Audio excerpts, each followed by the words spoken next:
Still says starting. The Hangout on Air is now live. Ladies and gentlemen, lads, lasses, people with glasses, and of course, all of those in between. My name, in case you didn't already know, is Dexter, and welcome to the Technical Problem broadcast, where tonight I am currently only joined by Albert. Albert, would you like to say hello? Evening, I'm Albert from Click Clack Piao. Just turning me notifications off, and I had you talking in the background. Sorry about that.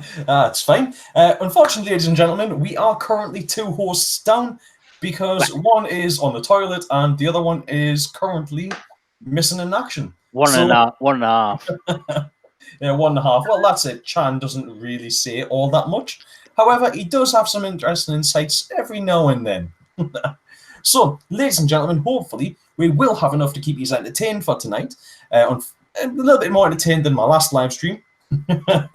Now, hopefully, yes, like I said, we'll have some stuff to keep you entertained, but we'll have to see how it goes. And hopefully our co-hosts will be along shortly. So please don't drop out yet.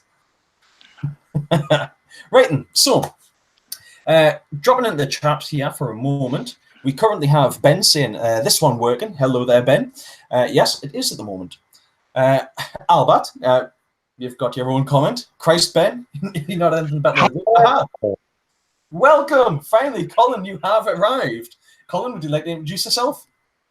I am Colin. I am Pump Fury, and hello. Fantastic. Are you finished on the toilet there? Yes. No details, please. I thought you'd gone to just like blank screen there, so I was kind of worried that you weren't finished. You never know with Colin. Yeah.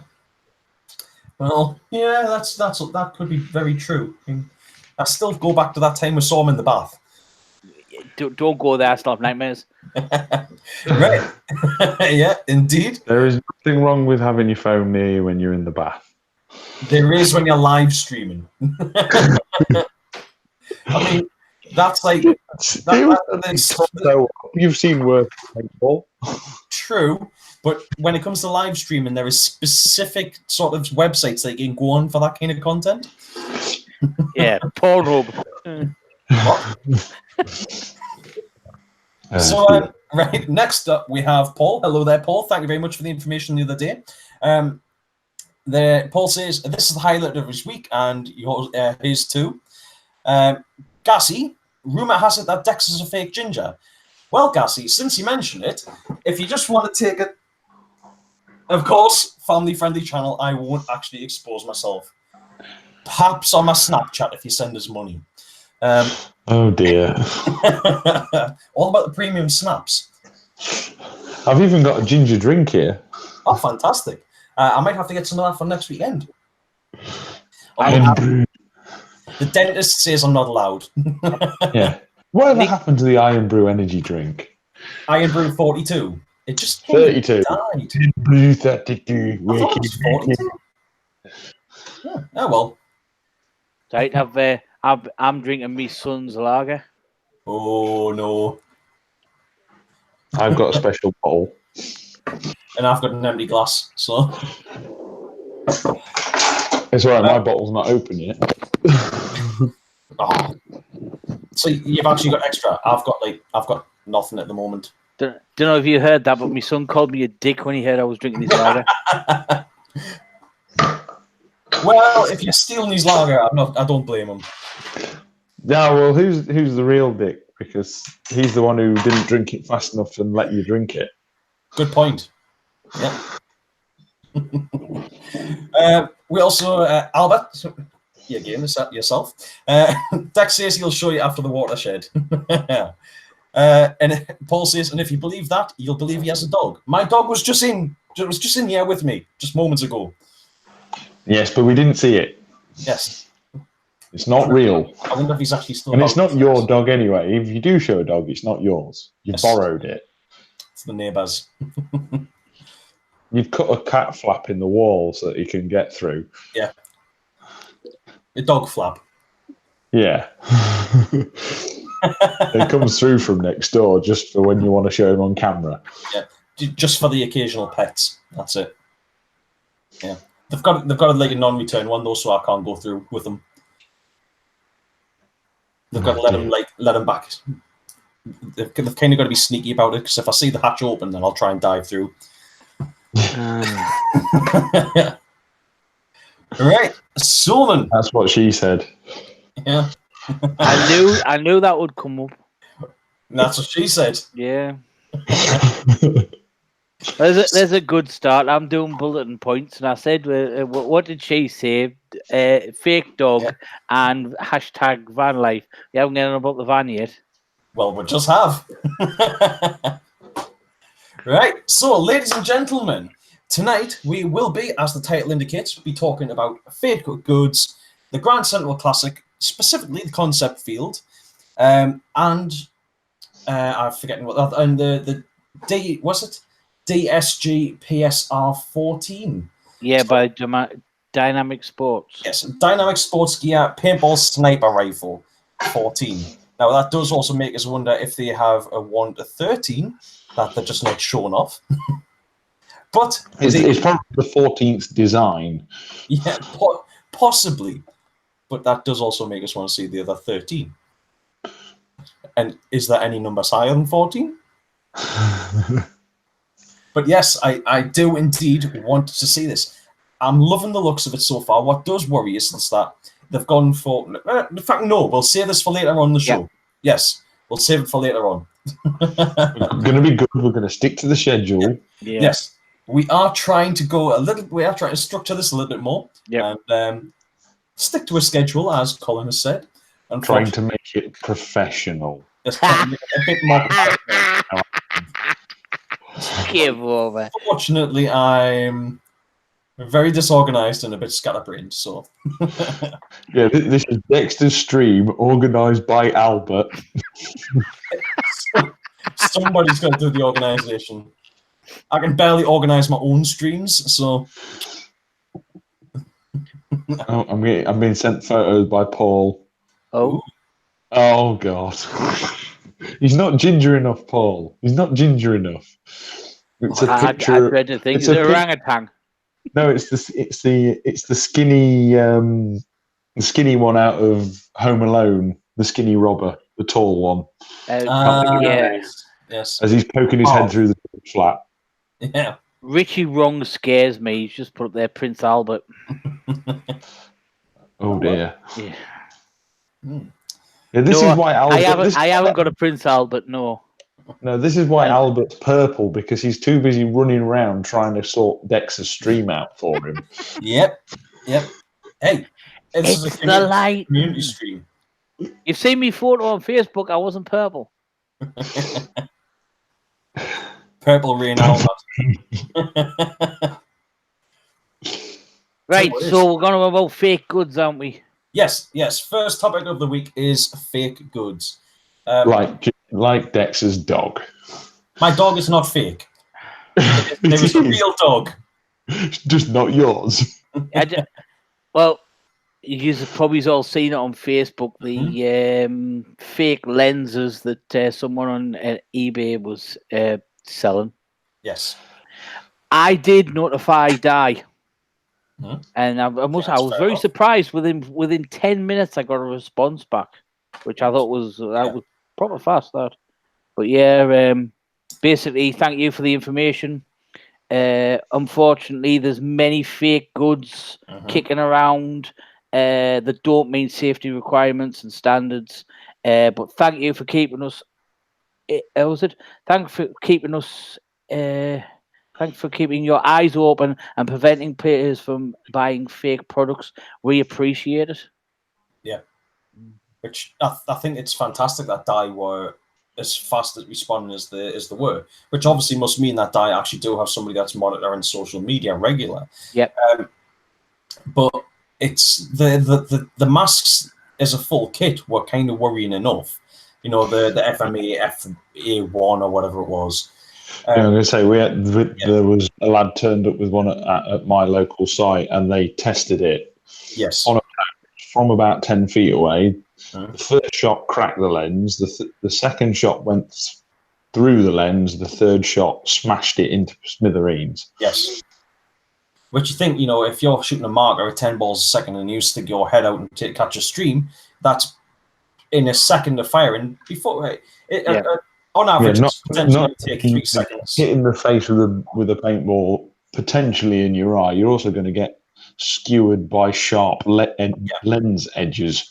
Yeah, but like with the FMA F1, if you stick your head out and you take a stream of paint incoming, now realistically, it's unlikely that it's going to happen where you get a full on stream. But if you're shooting 10 balls a second and it takes roughly about 3 seconds for a ball to hit its target, depending on range and things like that, and also you could, let's say somebody's been on the trigger for 2 seconds shooting stream downrange. That is 20 balls heading your way. And if it took 3 for to smash this lens completely to bits, that's a lot of paint that could be coming into your face because of buying a cheap, dodgy mask. Yeah, you've got 17 more balls coming into your face after the lens is gone. Yes. Now that's an extreme situation. As I said, realistically, it's unlikely to happen. But it isn't impossible, and that's what kind of worries us. Now, as I said, the mask itself was worrying enough. But when somebody is selling potentially dodgy lenses, now at the moment, yes, Dye have, as I understand it, Dye have basically agreed that these are dodgy. But we don't know the quality of these lenses. Now, these could be incredibly bad. They could actually be incredibly good. They could be a very good quality knockoff, for all we know. They could have been literally the same batch that's maybe been slid under the table and sold on, for all we know. They could be, but the chances are very slim. Yes, that's it. The chances of that being the case is very, very slim. Now, the mask itself is bad enough, but when somebody sees a lens, and it's, to be honest, it's not that far what you'd kind of expect to pay for a lens. It looks like it's just a bargain. But if they are dodgy, and somebody could potentially buy that thinking, no, I'm just getting a bargain, not realize that these are from a third-party producer, and end up with really bad goods. Yeah. I think the basic lesson from anything like this is if you're going to buy a mask or a lens and you want to buy it online, buy it from a paintball shop store, not through eBay. Yeah, that's it. Buy it from a reputable seller. Plain simple, don't buy it off eBay. Mm-hmm. See, go on. But even then, actual BZ and just paintball sell on eBay. Yes, just go. They have stores on eBay. I always have a look at what the seller's selling, and alarm bell go off when the only paintball product they're selling is lenses. The rest is literally all Chinese knockoff gear. I don't know if you've heard of Nature Hike, which is basically they're copies of very expensive American-made hiking gear. Yeah. But Nature Hike sell it well. They have an exact copy of a tent that costs £800 for 90. So, obviously, be all right if it doesn't rain. The £800 one you're going to be all right in, but the £90 one, if it rains, you're knackered. That's it. No waterproof stitching. No. The stitching is made out of water soluble substance. Yeah, probably water soluble string. Literally just fall apart. But yeah, that's what made me go. I was like, oh, hold on a minute. When they're selling Nature Hike titanium cups for I don't know if you know about titanium cups, but they cost £30-40, and they're selling the full set for a tenner. I'm like, if they're titanium, I'm a blue ass fly. They're stainless steel. Yeah, or aluminium. Yeah. Yeah, that's it. Stuff that's not going to really last. No. It may be good. It may be good a couple of times, but will sharp fall to bits. Yeah, but this is it. It's you don't. If it's plain gear, you don't really mind that much as long as you get a few sessions out of it. But when it's something as important as your mask, that can make the difference between you being perfectly fine and. It's like when I posted the link to those lenses up on my Facebook page. Said you get one set of eyes. That's it. You can't replace an eyeball. Well, at least not yet. You'll be running around doing a cheap version of PG and Duncan. He's blind. Yeah, he can't see, man. with the paint that slowly gets bigger and bigger over your face. Yeah. Slowly engulfs you. Yep. Yeah. But this is it. It's not something that should be when it comes to your safety gear. It's not something that should be risked. Yeah. Oh, there wasn't a problem with their fake CO2 quick changes a few years ago when they were exploding. Yeah. See, I'm not too sure on that, but at least with the CO2, like a sparklet, there's not a huge amount of gas in that. And yes, No. There's more than you might imagine. I'm meaning, say you have a pump gun and you want to run on an ASA on CO2, it's just a piece of aluminium that screws straight into the ASA and allows you to run a CO2 in. You run them like some traces and stuff like that. There was a big problem with fake ones of them where basically it was substandard metal that used and it couldn't hold the pressure when the CO2 was charging, and it was literally blowing off the back end of a gun. Yeah, I know what you mean. So like the little adapters that you got for the thinner threaded bottles to fit onto a normal ASA thread. Yeah, basically, or you could literally thread a CO2 sparklet into an all metal kit. It was a metal tube, but they were using substandard metal, so the actual blowing off the back. Yeah. So you basically turn it into a rearward pointed missile. Yeah. The bit the same that you pump at close range. You know what I mean? Yeah. It's either that you get it right and it launches your gun at the enemy instead. That's it. Using your chest as a base plate. Launch pad. Yeah. Yeah, but like you say, you don't mind like a t-shirt or trousers. Yeah, they're not going to do you any harm. And like you say, they might last long-term health. Yeah, they might last you a couple of months. Yeah, but I mean, from a business standpoint, that is terrible. You know, if somebody's ripping your product off, especially if it is something dangerous that then gets your product a bad name. I mean, it's like if you take, for example, those dodgy masks. And somebody turns up who uses one of those. Somebody else thinks it's a dye iPhone. Goes, oh, I saw somebody get the lens blown out of that dye iPhone. You get that sort of thing, and it's. But if it's a T-shirt and it rips, even if it's a T-shirt and it rips, and it's something that's got your brand name on, it looks bad for your brand name. But as a player or as just a consumer, it doesn't really matter if it, like you said, if it's just a T-shirt or it's a pair of pants or something like that, because as long as you're getting a few sessions out of them, as long as you've looked good in it for a little while, it doesn't really matter to most normal people, most players. But it's not affecting their bottom line. Yeah. But as I understand it, the reason why a lot of the stuff comes out of China is because it's so difficult to follow up on copyright law. That and don't a lot of factories actually they do produce the actual real stuff, and what they'll do is they'll just knock as they're producing the real ones, they'll knock out off the line and and they just look at them and say where can we cut corners, and they'll use thinner materials and I have a methylated spirits burner, a copy of a Trangia which is £40. I got it for £6.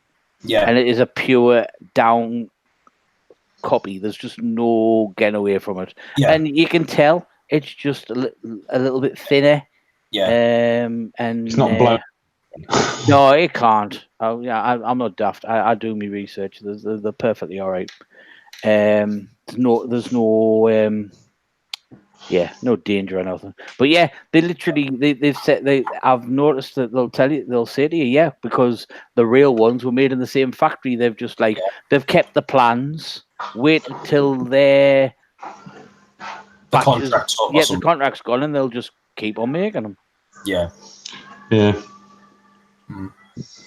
I do believe that's been something along the lines of that's happened with the dye i4. Two. Yeah. They do look like too good a copy, don't they? The actual mask.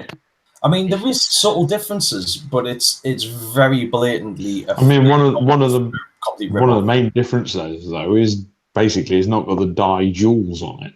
Yeah, that's pretty much the only difference to look at them. Yeah. Well, Yeah. this, but it's like, is that how they're then getting round on possibly being done for copyright? Yeah, definitely. Because, well, it hasn't actually got the logos on. It's just a similar mask. And depending on where you are, that could be difficult to chase up in court. Don't they just change the word, and sometimes like they'll spell die slightly wrong and stuff like just to get around the copyright? It's the typical law-friendly GTA car manufacturers and models. Yeah, but it's just it's instead of them having DYE, it'll be DIE. Yeah. Yeah. What, die? Yeah. Die. Yeah, the die I4. Yeah, but it won't be the I4, will it? Die I4. It'll be the 4I. Yeah. What are you trying to say? They're like 4I. Yeah. I used to get that all the time at school. See, stuff that never bothered me that much. To be fair, the glasses was the least thing for you to be worried about at school, I suppose. Me? Was that it me or Albert there? But you. Surely you had the mick taken for being ginger more than having glasses. No, not really. No. Nobody bothered us for being ginger, particularly because it was calling us ginger. It was saying, well, yeah. And yes, kind of stating the obvious. Really inventive. Yeah. So have you seen the videos that are kicking around about the concept field at GCEC? I've seen a couple, but I haven't seen overly much yet. So I think they're being. I hope that it isn't finished yet, and he's just teasing people because it is just little snippets, isn't it? Yeah. Yeah. I mean, from what I've seen of it, it's like kind of its progress video where it's like a little snippet. This is what we've got so far. Yeah. And then the next video will show it, and there's even more there. And the mound field looks good. Yeah. Well, it's all one, isn't it? It's just there's only two fields. So it's like map. Yeah. So the mounds is part of the other bit. I don't know if they are the same field. It's from the reading, looking at the what Nicky was saying when we had him on the stream. He was saying it's the mound and concept field is all part of one big field, and then there's the woodland field. Yep, there's only two fields. Definitely, there's only two fields. The mound and the concept is all one. Yeah. It'll be interesting to see what happens with that, because if it is all one field, depending on how, because the way I kind of picked it up was like you had the mounds field, the concept field, and then the woodland field. No, definitely. No. Yeah, but I'm just wondering if it's going to be played horizontally or vertically, as it were. So you've got, from each end, have you got one end is the mounds, one end is the concept, or is it mound and concept on your left, mound on your right on one side, and then vice versa on the other end? Well, the way the mounds run, it's going to have to be half the field's concept, half the field mounds. So one whole side is all mounds, one whole side is all the structure, because if they ran it the other way, the mounds aren't running the right way, so the mounds would be useless. If you get what I mean? If you play it horizontally, the mounds are horizontal, so they'll be useless. There won't be nothing to hide behind. So you're going to have to be playing it where one half all mounds, one half all them wooden structures. The thing is, I think one team's starting this end, the other team's starting at the bottom. So as you're at the start gate, you're going to have mounds on to the left, say to the left of you, and concept to the right. I think it's mounds to the right of you, concept to the left. Depending on which end of the field you're at. Yeah. I'm looking at it from when they fly the drone. So if you start from the end where they fly the drone over, so your right-hand side is going to be all mounds, and then the left-hand side of the field is going to be them wooden structures. Yeah. Yes, I thought they were two separate fields, because surely if they're just one field, then people will just go heavy on the concept field side and push round, and you'll have clear shots on everyone down the side of the mountains. No, it's definitely only if you look at the roster. It literally is only two fields. Right. You're gonna have fun. So. Yep. If you. Yeah, Richie won nail on the head there. I don't know if you can see that, but it's not very good. But basically, one field with all the games. Yeah. Field. I don't know if you can make that out. So literally, concept. I know we're saying mound and concept, but it's not. It's literally, that's all one field is the concept, and then the other one is woods. That's it. 2 games. It's going to be interesting. It's going to make for some very interesting gameplay. I think the concept field's going to play right into the hands of the Tony teams. Yeah. Well, it always was going to, wasn't it? Whereas the woods field is going to play into the woods ballers' hands. Yeah. But I mean, you've got to remember, it is a tournament, isn't it? It's to split your 2 different distinct styles of play. Yeah. Also, I think the concept field's being heavily governed by that's where they're going to have the grandstands for people to watch. Yeah. Obviously, you can't have people watching in the woods. Yeah. Yeah, it's a lot easier to watch on a field out in the open than it is in the.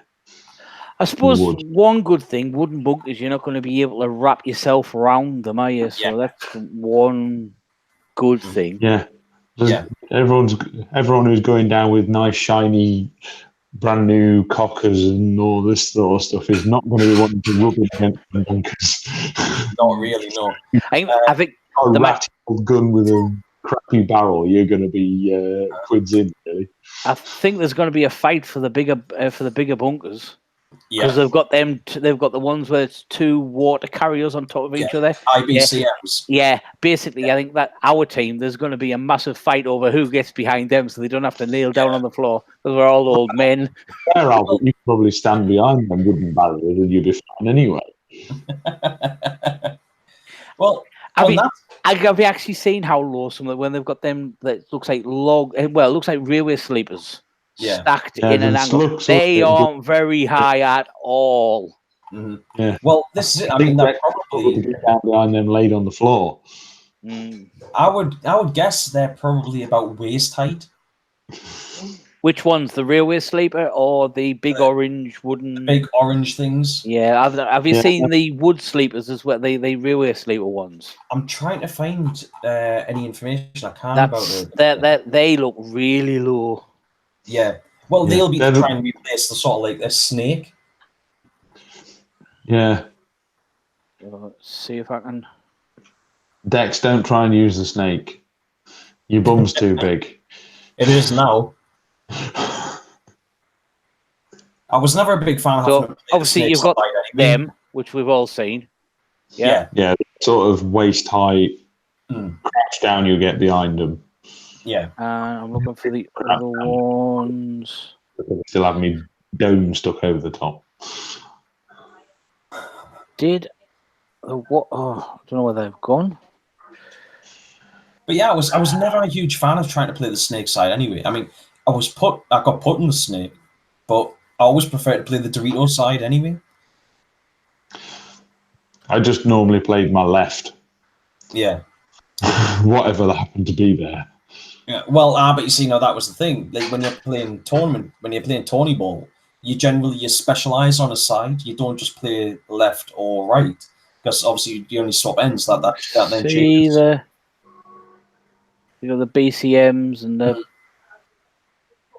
is it IBCs or whatever you call them?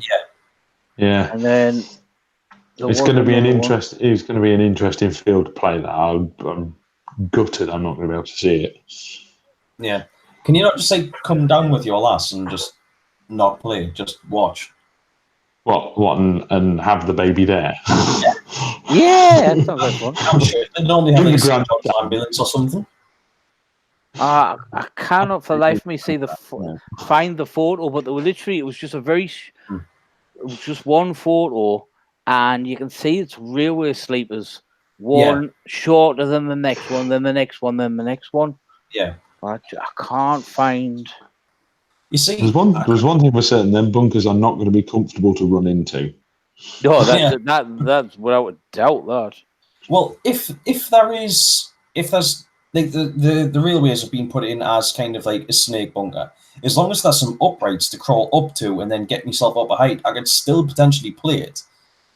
No, get Chan in how there. high the snake is. Get Chan in there. He's like a wiggly worm. He'll get in there. Oh, and you can see him. You see, my big problem is actually making it to the snake alive now. At one time, I could have done that. Yeah, one time running across the field and diving into something. Well, sliding into something. I was never good at diving either. But sliding into something, not a problem. But yeah, now trying to run over to somewhere is not. I'm great at the tactical bimble. Yeah, I got a very cheap Ego 8 off someone once because they weren't very good at diving. Oh no. Yeah. Was it by any chance folded in half? Not quite. The bottle was about 45 degrees to the barrel. Yeah. And the board was snapped in half. Yeah. So new frame, wasn't it? No, I managed to straighten it, tack it, and weld it back together, and put a Virtue board in it. So basically, at the time, the Ego 8, I think when I got it, it was the Ego 11 had just come out. Yeah. Hey, can you see that? 1 sec, Albert. I'm just on something else here. They're not very high. They're not very high at all. They're look. That's about the height of a normal snake bunker. So I reckon I could crawl along that and stay in reasonably well. But it's the moving across the gaps, and as long as that's uprights, I think it won't be too bad. And it's not in just one place. I don't know if you've noticed. You can see them. They're in an X shape. Yeah, see that. That makes me think that's actually more the center of the field. I'm just looking at. I'm just looking at something. I think he did say it was the center. Well, I'm wondering, are they going to put mounds that in the middle, then mounds again? I don't think so. You see, I'm on the Grand Central Classic page at the minute. I'll send you the link, Albert. Mm-hmm. And I think the mounds field looks too far away from the concept field. It's right next to it. Oh, it's right next to it, but there's too much of a space between the concept field and the mounds field, in my opinion, for it to be used as one field. Yeah, but don't forget that footage and pictures could possibly be before it's completed. Yeah, it's not complete, yeah. Obviously, the mounds can't move. Definitely, Nicky T said there is definitely only 2 game zones. Yeah. Woods and concept.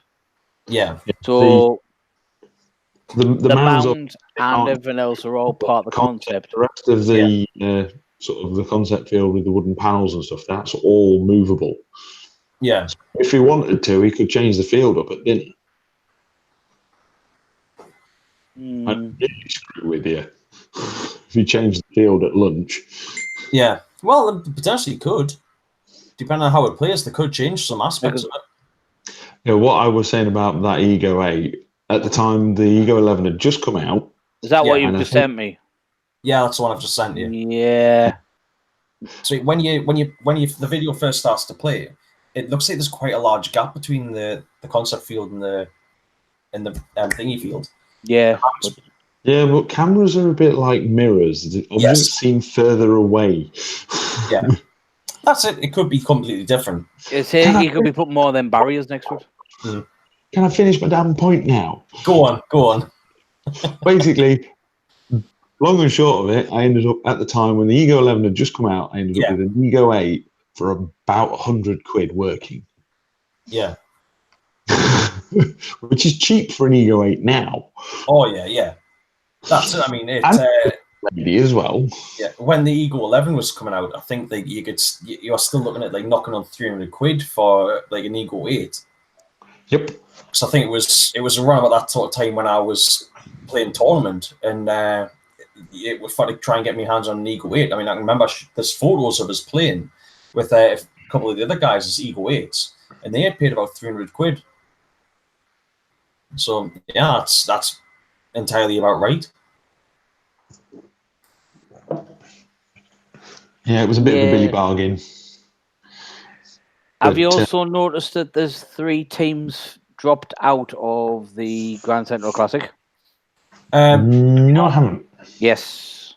Yeah, 3 teams have now decided they're not playing, so they've now actually changed it round a little bit. Who is it that's dropped out? Right. This is a very poor photo, and I can't make it any bigger.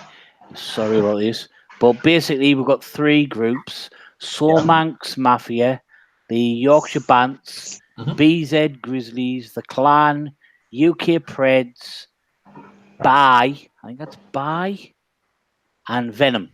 And then you've got Russia's, Manchester Lions, Joy Division Stockholm, Mayhem Tigers, Midland, I can't make that out, Blow Paintball, SAD, then the OAPs, the Psycho Pimped Paintball Team, the Dogs,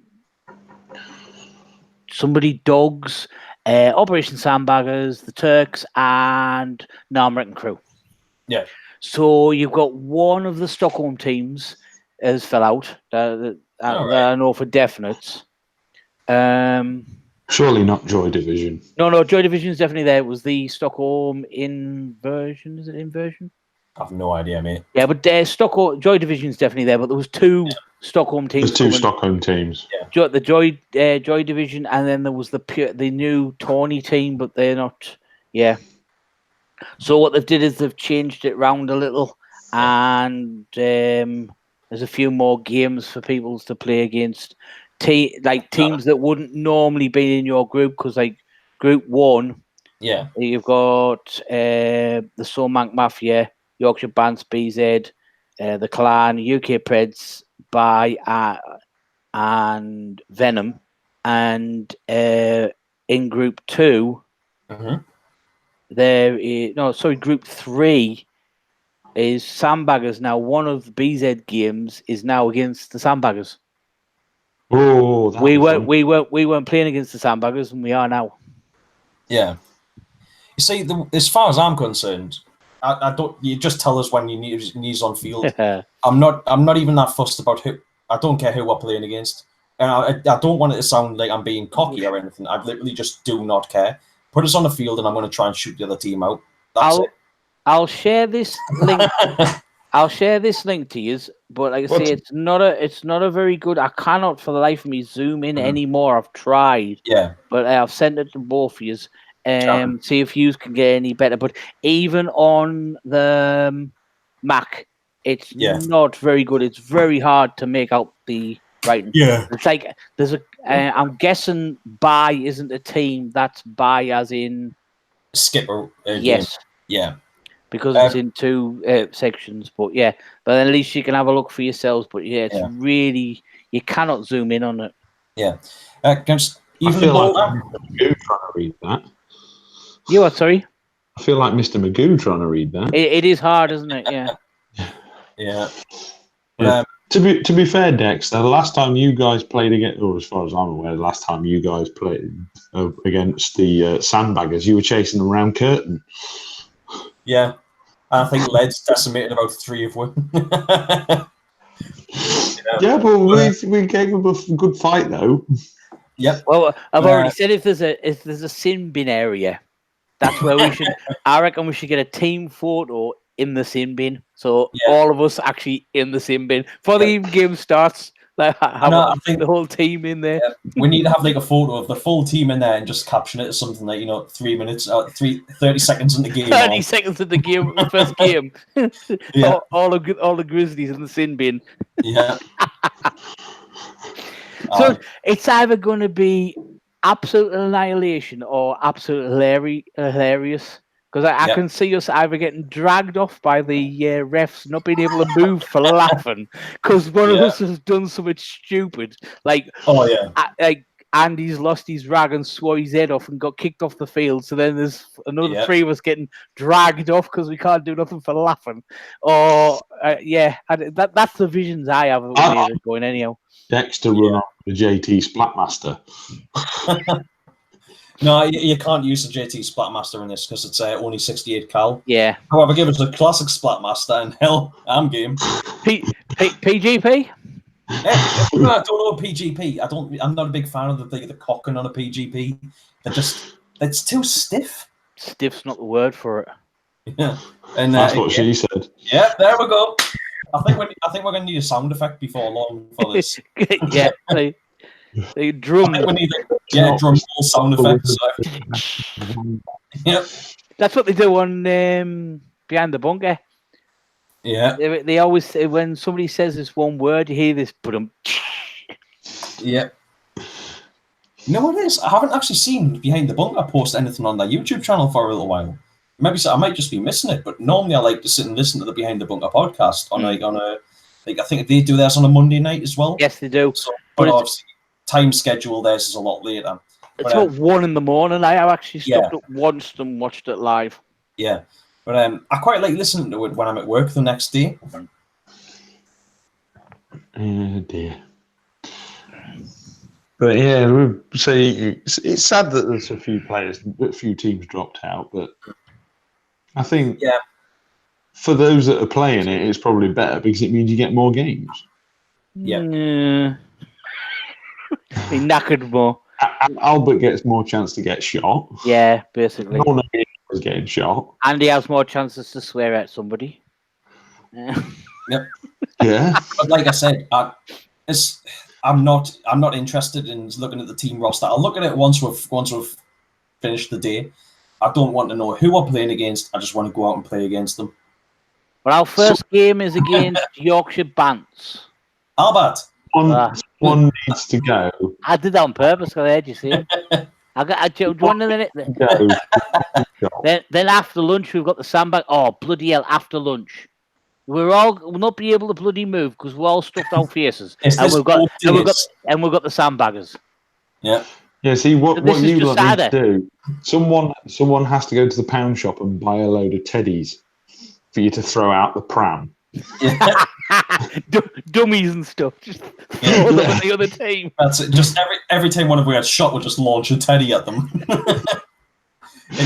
It says in the rules that you're only allowed to say one word. It says nothing about throwing teddies at them. You imagine throwing teddies and just. I wonder. I'm actually kind of curious as to what can we get wrote into the rules for next year. That'd be a good one. Yeah. Is there anything in the rules that says, no dummy throwing? Is there anything in the rules that says no melee weapons? Just charging down the field with a foam sword or something. I must admit that bit about the train made me laugh. Yeah. I was wondering what on earth they were on about. It was only when somebody goes, "Oh, they're on about a human shield." I was like, I was like, if one of the teams do a train, I just had visions of a conga line. Hey! One guy in the back, when the other teams stand going like, what the hell are they doing? Just one person runs up the far side and shoots them all in the back. That I've seen after work. Yeah, that's true. But I was to be honest, I think genuinely the outlook of everyone who's playing for, or most of the people who are playing for BZ Grizzlies at this event have got the similar sort of outlook to what myself and Andy Long had when we went into the two-man at Skirmish last year. Yeah. Basically, we were totally expecting to go out in the first game. Totally expecting. So we weren't even playing for that. Aye. And we went through. And then we thought, we'll never get through the next game. They're never going to happen. No. And we won. And we're like, hang on a minute, what's going on here? Yeah. and we just and we won again, and we won again. Yeah. It's like, holy crap.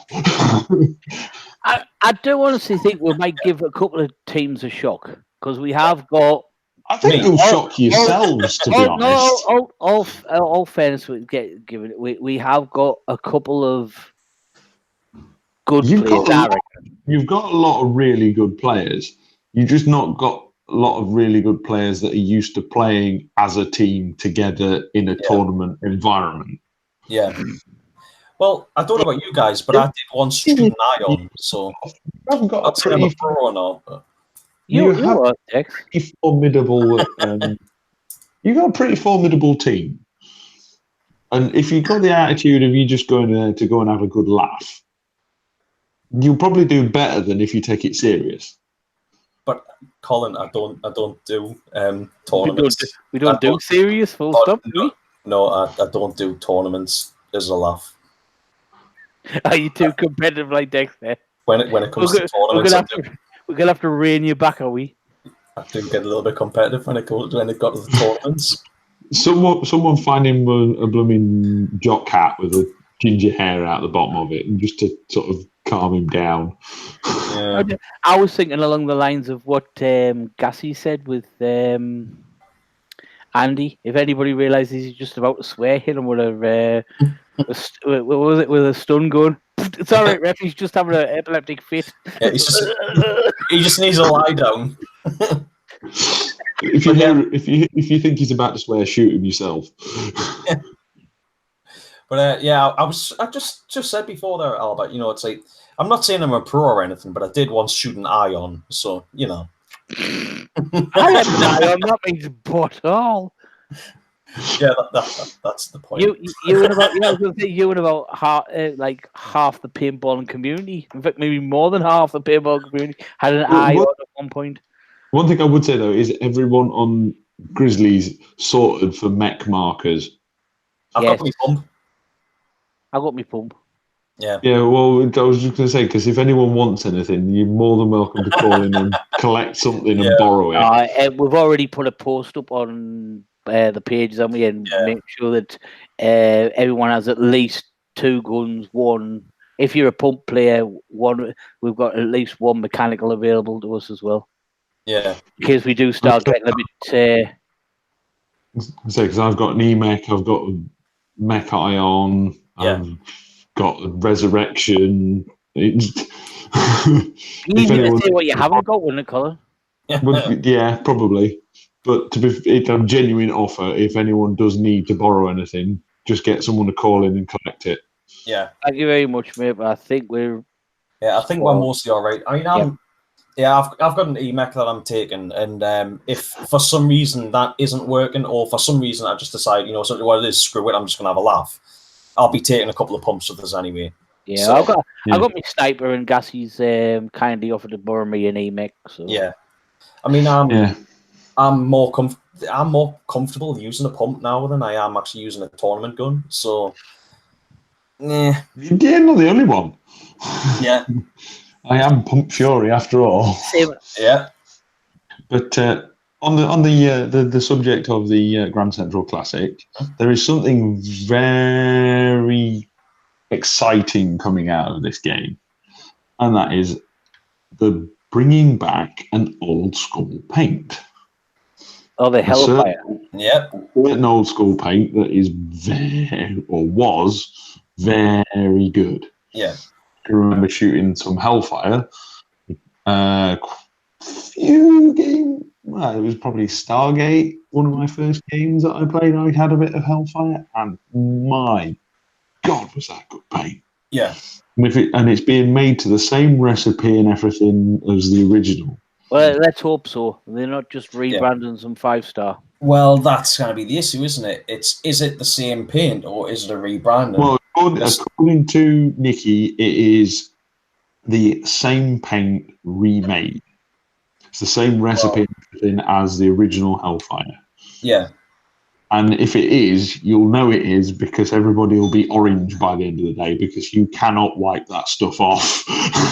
It just spreads. You're like, no, my jersey's orange now. He's already did a shooting video, wasn't he, of the Tomahawk press paint and Hellfire. White fill. Yeah, but the Hellfire, though, he said he wanted to if you listened right to the very end, he said, I think we should redo that with a different back. So, but I couldn't see. It didn't have a very good. Like, he didn't do a close up of his grouping on either paint, which I would have liked to have had, like, two camera angles, one of him shooting from one of these, and one what his grouping was like. Yeah, well, at least I know I didn't see the one of them shooting the Hellfire, but the one of them shooting the Predator paint. That you could see it hitting the tree, and it did look like it was firing a reasonably straight stream. But I'm finding the fact that it's a white ball with a white shell interesting, or like a white ball, white fill. That's kind of interesting in itself, because you kind of only really expect white ball when you're playing with MagFed stuff.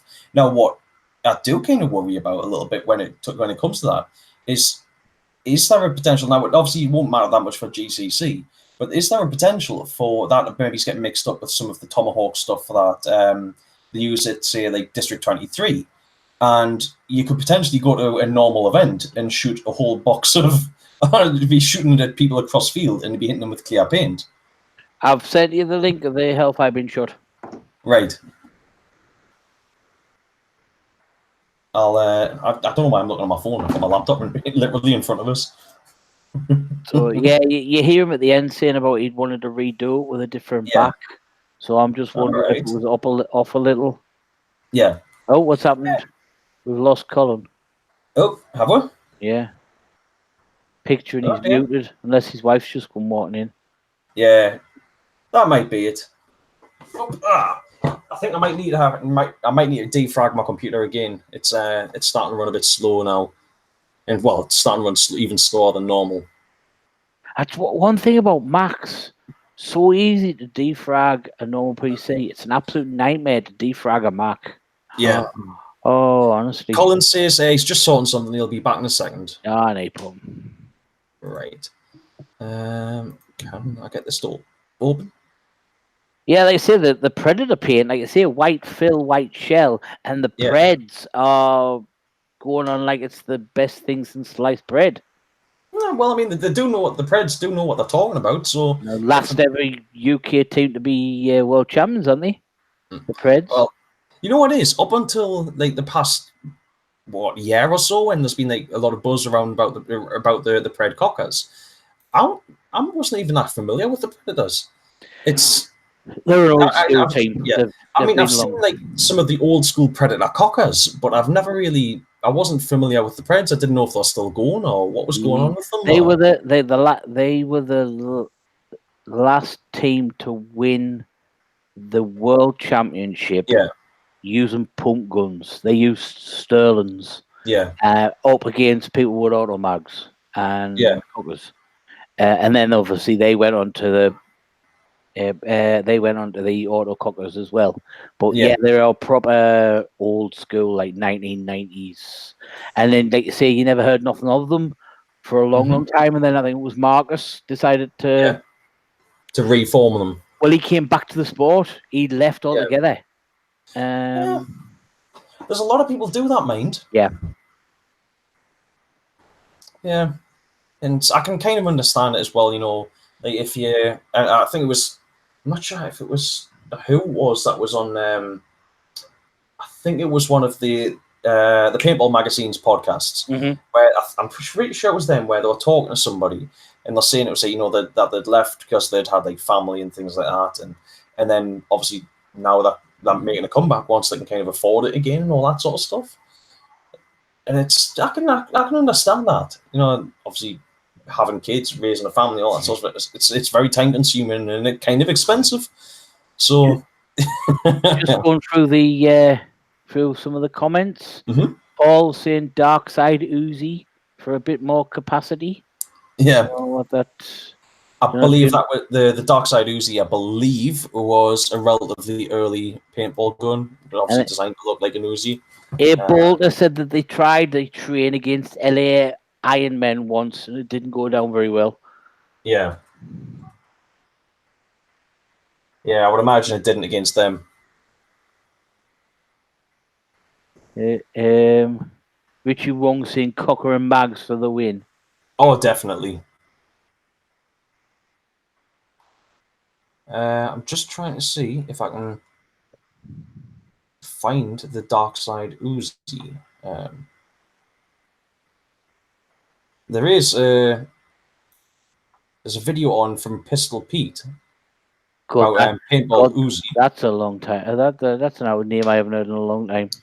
No, it's not Paintball Pete. It's Pistol Pete. Yeah, Pistol Pete as well. It was Paintball Pete, right. which was the Australian, but there was also Pistol Pete. Yeah, I still quite regularly talk to Paintball Pete. Yeah, he lives over in America now. He doesn't live in Australia. He said he's moved over there, and has he not started up his own site and everything again? He's renovating army vehicles. Like he still plays paintballing. Yeah. He has no sights, but he's renovating like armored personnel carriers, tanks, all that sort of thing. Yeah. Yeah. Oh, that's kind of cool. It is kind of cool, that like. M. Carter Brown. Here we're going. Link.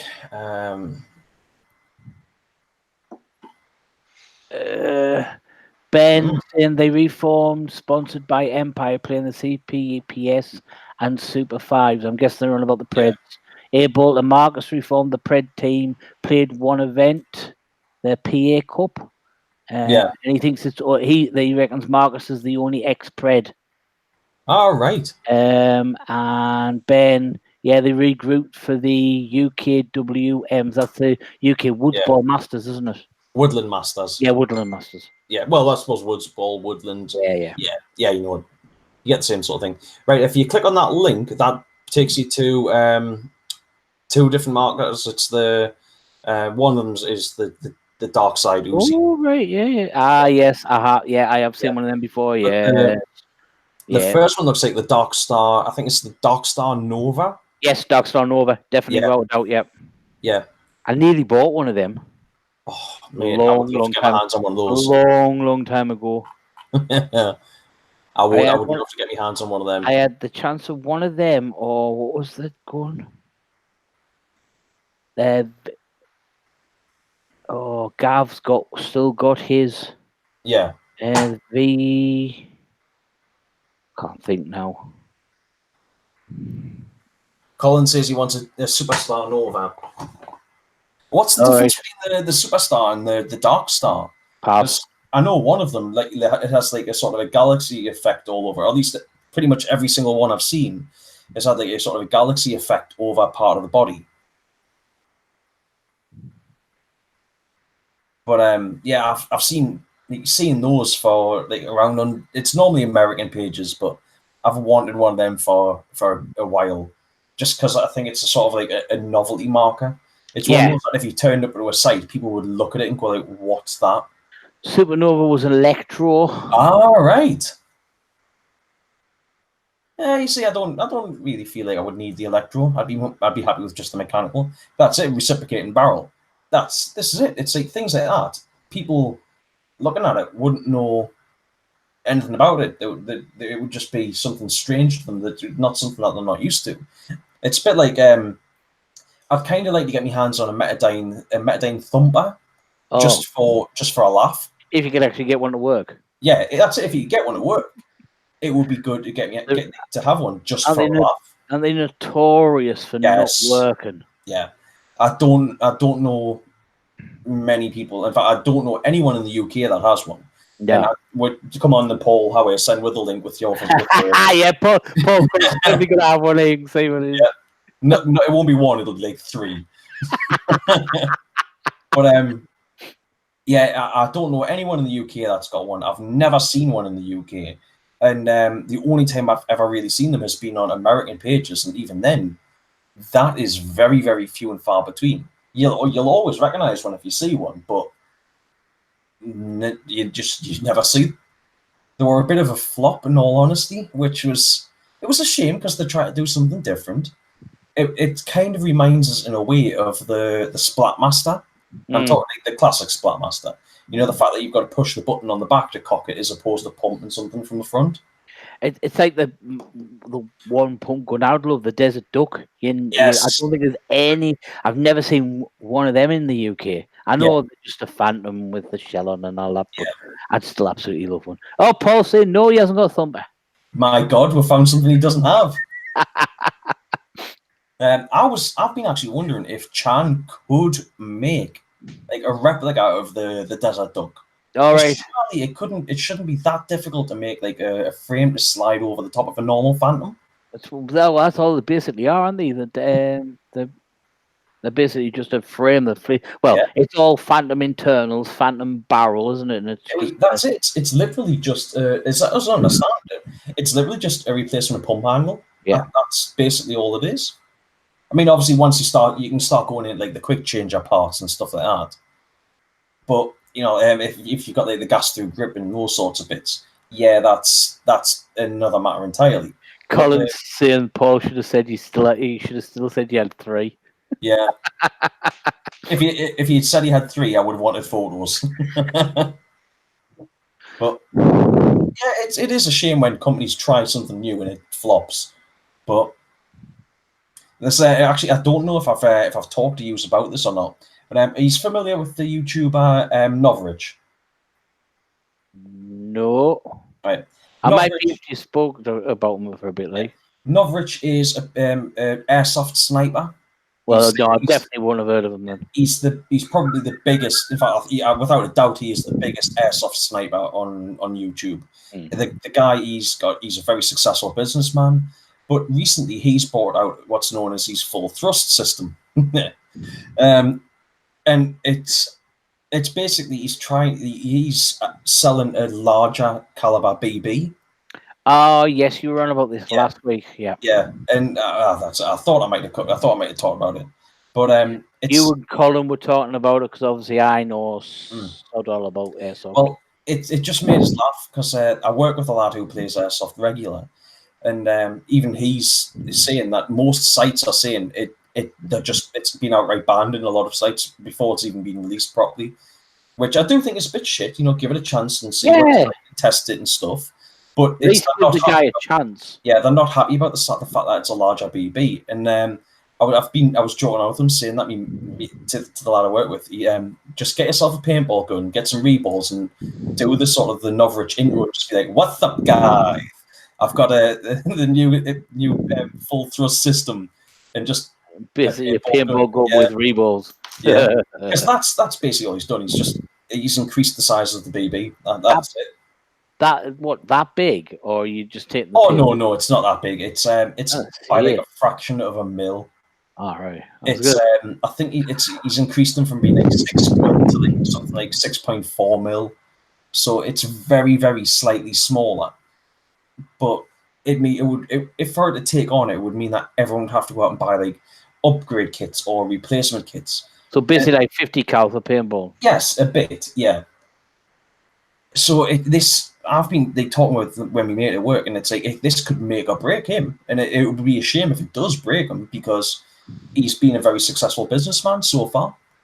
Started off as just a guy running around with. He actually used to use for like sniping with BB guns and paintball and stuff. He Martello's in what the tuned into this. You talking about BB? Yeah. I know. Sorry, Martello. Sorry, but he's got to wash his mouth out with soap when it's done. But the thing with Novrich, when he first started off, he actually had like a full-on like digital SLR camera mounted on top of his gun to record his gameplay, and he built like a case and everything to go around it to make sure it was protected. But it was a full-on big like camera, and then he's slowly gone down and he started. I think he released his own cameras and stuff, and all sorts. The bloke has been very successful from it. He's got like his own factory and stuff, and well, I don't know if it's his own factory, but he has somewhere in I think it's in Thailand where they make all of his gear.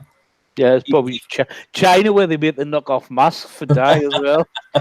With a big oh god, he's back. Right, can we stop talking about BBs now, please? Yes. Oh, is that you talking about BBs? No, we're not. No, we had this last week with the used to gushing over the size of paintball. BB guns, I mean. No. Right. We were on about Hellfire, weren't we? Did you cover the fact that I'm hopeful for? I don't know about anyone else, but with the use of Hellfire at GCC, the potential full-time return of Hellfire to being on sale. No, it didn't. Might be a chance. I hope so, because I love that paint. I genuinely love that paint. They haven't said no, have they? You know, they are saying it's a one-off, but they haven't said no. I suppose it all goes down to the sales. That's it. I mean, who makes Hellfire? Draxus, DXS. Right. Yeah. Draxus don't really do much now, do they? Well, basically, they got when GI took over, they just got rebranded as GI Star Paint, basically. All right, yeah. You know, your 3-star, your 4-star, and your 5-star. That's basically Draxus Paint. Right, yeah. That's a shame. Hellfire was something special, though. I just hope that they have done what they said and they haven't just rebranded some 5-star and that it is worth the while. I know the BZ Grizzlies do have a reservation about it, and we're not thinking about actually using it at Paint Fest. One, because of the price, and two, it's an unknown. It's an unknown quantity. Is it going to be a dodgy? Is it because it's a one-off? Is it going to be dodgy? You know, you just don't know. Well, like you said, it's an unknown quantity with it being just like one batch that's been. Well, if it has just been one batch that's been produced, so what's it going to be like? Has it been rushed out the door? Or has it been given time to cure? Which I'm hoping it has, especially if people are paying more money for it. Is it £45 a box? £45 a box. Something like that, I think. I think it's that's a bit out of my price range. Hellfire always was an expensive paint. But it always has been. Yeah, I mean, because I know in my own personal experience of shooting it, it was like it shot ball on ball, laser beams, and anything you hit, it broke on. And if it broke on something, there was no chance of wiping it. Yeah, I know it's a very brittle paint. It's like Evil Ultra. That's another one though. If it's a really brittle paint, is it really perfect for a tournament where everyone's going to be shooting mechs? I mean, which I'm not saying that like some mechs might be able to handle it, but I guess most mechs would be able to handle it. True, most modern mechs anyway. Even most cockers, I think, would be able to handle it. Cockers will handle it. Pumps will definitely handle it. Yeah, you snipe as well, without. G-mechs will handle it. Not sure about mags because I'm not sure. I've never really shot a mag, so I don't know how aggressive they are on paint. Your cocker pump, you've got no problems because you're literally pushing the ball. You know what I mean. You're not. There's no physical bolt hitting that ball. You're pushing it out the barrel purely by air. You're going to have to rely on having a good force feed hopper on. Because if you're using something like, say, a Revy, where it's just agitated, or even just like, say, something like the PAL loader where it's agitated, as opposed to a force feed, then you run the risk of, especially with markers that don't have outshooting the hopper. No, not outshooting. Well, yes, outshooting the hopper and chopping a ball. It's not so much fear of it barrel breaking or something, unless you're using a particularly tight ball. But it's smashing in the bolt and shooting particles up into the hopper.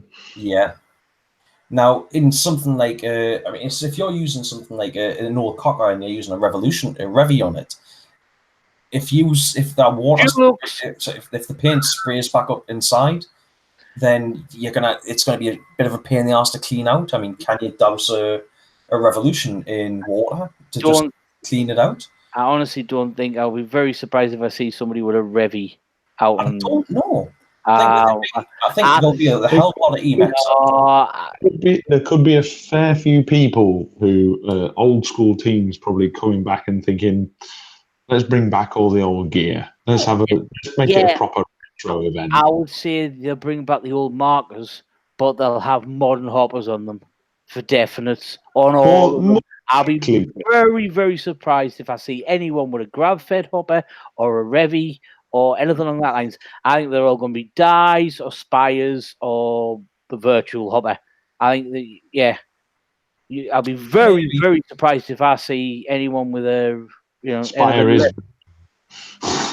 You know what I mean. I only have a rotor. I was like, it works. I won't. Why buy another one? Yeah. I had a Halo. I only till about. Halos were good. Yeah, exactly. It worked. be a retro hopper to take is a Halo. Yeah. Martello's saying there, will it be a special batch made? He goes, but he imagines it being a Reebok 5-star. As long as it shoots straight. Yeah, 4-star. So he says as long as it shoots straight and breaks on the target. Yeah. Well, this as long as it does the job, doesn't matter. But if it's an all like sort of hypothetical sort of a what if situation. I mean, what's the difference between 4-star and Hellfire? Because if it is just 4-star, that's maybe it's been printed with a different color. Is there a price difference? Well, if there is, I mean that's a bit. Yeah. Hellfire always used to be a dark green shell. It is definitely a dark green shell. If you looked on the link I sent, it's a dark green shell with an orange fill. Which is definitely the old Hellfire. I remember getting old school Hellfire. I remember getting shot by it. I never owned one or shot any, I should say. Too expensive for me. But yeah, like 45 quid compared to what's 4 stars at about £27, £28 a box. 4 stars probably 30 something. See, I would hope that no companies. 3 stars normally the same price as Midnight. Yeah, I would hope that there's no company that would be sort of dodgy enough to just print a different shell and maybe didn't just stick the same color paint in it. I'm not saying dodgy, but BZ have getting paint before with their own brand on it. It didn't cost them nothing at all. And they had BZ stamped all over it. Yeah, the best of it was that was supposed to be for BZ only team, and they were selling it to everybody. I have seen the BZ balls before, like that was purely meant to be a batch purely made for Team BZ, and we were the only ones to sell it. And like I said, and you just see everybody in the mother running around. Hang on a minute, you're using the team paint. I thought it was very funny. Yeah, I mean, I can't say. I mean, genuinely, I don't think Nicky would ever try to pull the wool over anyone's eyes. No, I'm not saying that Nick would. I'm not saying anyone would. He's obviously gone to them and said, "Look, please make this for me. I want it for this event. I'll get you pre-orders for it. Yeah, we really, really want it." And I can't see the likes of BZ, Paul and Paul Banks of GI Europe trying to pull the wool over anyone. If anyone's done anything, it'll be factory side that have done something. But I think it will be the genuine article. Yeah. I really do. And like you said earlier, Dex, I think the only concern would be, has it had time to cure? Yeah. But I think they've had enough time for that. To be honest, I genuinely think it'll probably be some of, if not the best shooting paint at that event, provided you've got a ball match for it. I know it's already boxed up. It's already at BZ. I've seen it in their state of the art temperature. Their warm room. Yeah. It's in there now, ready to go down on Thursday. Oh yeah, that's good. Well, you ought to have talked nice to them and asked if you could pinch a bag. Well, we have been talking nice to them, and they're going to let us have some paint on Friday. A little try out of whatever we want to see, which we think's the best. Yeah, that is good. Yeah. So the perks of the BZ name on your jersey. Basically. Pre-test the paint. Yeah, it's like a wine tasting, only better. I think it's just a couple of us. I like the bouquet. Yeah, just a couple of us here, but we're definitely getting a chance to shoot a few, like a couple of balls or over a chrono. See what we think of the paint they've got in offer. Yeah. I mean, I genuinely hope that Hellfire is as good as it used to be, and I genuinely hope that they bring it back permanently because I guarantee at most games I go to, I would be buying it. Yeah. If playing pump, because you don't rip through it and it just shoots. If it shoots like it used to, it shoots amazing. If the Predators are going to go by, Tomahawk's supposed to be better than sliced bread. I mean, they can't speak highly enough of this Tomahawk Predator, white shell, white paint. They absolutely raving about it. The last time I saw white fill paint, it was PVA fill. Yeah. Was that stuff that just clumps to you? Super cheap paint off eBay that was filled with PVA glue. With wood glue. No, they are proper renting. They're sponsored now by Tomahawk. They'll only fire Tomahawk paint, and they've got their own name. They've put their name to this brand. I'm not Predator. Yeah. See, this is this is my sort of bone of contention. The Preds are good players, they're good people, and great. But if they're sponsored by Tomahawk, they're always going to say that Tomahawk paint is the best paint. Well, this was after shooting. Same with them. This was after shooting it. They tried sponsored by them. They tried a load of different paint. I'm only going off whatever on Facebook, but they tried a load of different paint, and they decided to go with the Tomahawk because they decided that was the best brand. Oh, well, can't really fault them there then. If they've actually gone to Tomahawk and I've shot some good Tomahawk, but I've also been shot by some horrible Tomahawk. I'm not sure if it was Tomahawk. I'm pretty sure it was a white shell ball. It was one of the balls that was just bouncing off me all day at North versus South. But yeah, I think if I remember rightly at Paintfest a few years ago, there was some Tomahawk paint that was floating around that was like rocks. Yeah, but then again, it's like I said, it's not all bad because I've shot some Tomahawk that has been absolutely fantastic. Yeah, just having a bit of a laugh at myself there. Martello says, as I always say, the best paint is, and then checks jersey for sponsor. Yeah. This is it. It's why I mean, even without being Preds. What? It's Jokers. I'm going to say he's Jokers. John Guest is Jokers. No idea. Definitely. Blakey, John Guest. Yeah, I know who he is. I just don't know what team he's playing for. Jokers. Always has. Yeah.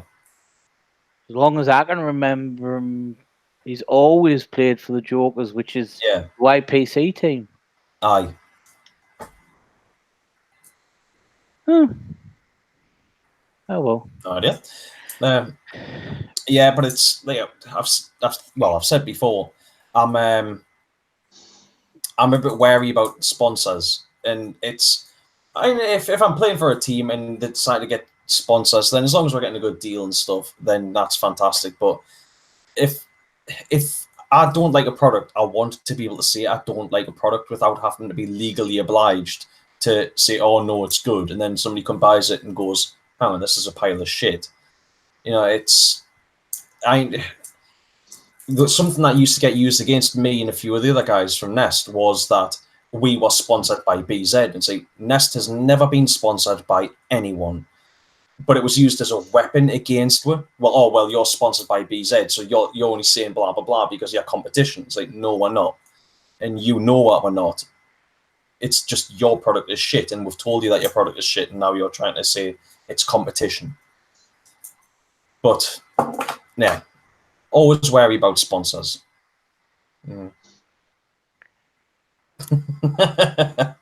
Paint comes in good and bad batches. There's always many variables. Yes. That's why we can't do a comparison for the magazine. Yeah, totally agree with that, because you could have a batch of 5-star that shoots absolutely better than any paint that's ever been made, but then the next batch might go everywhere.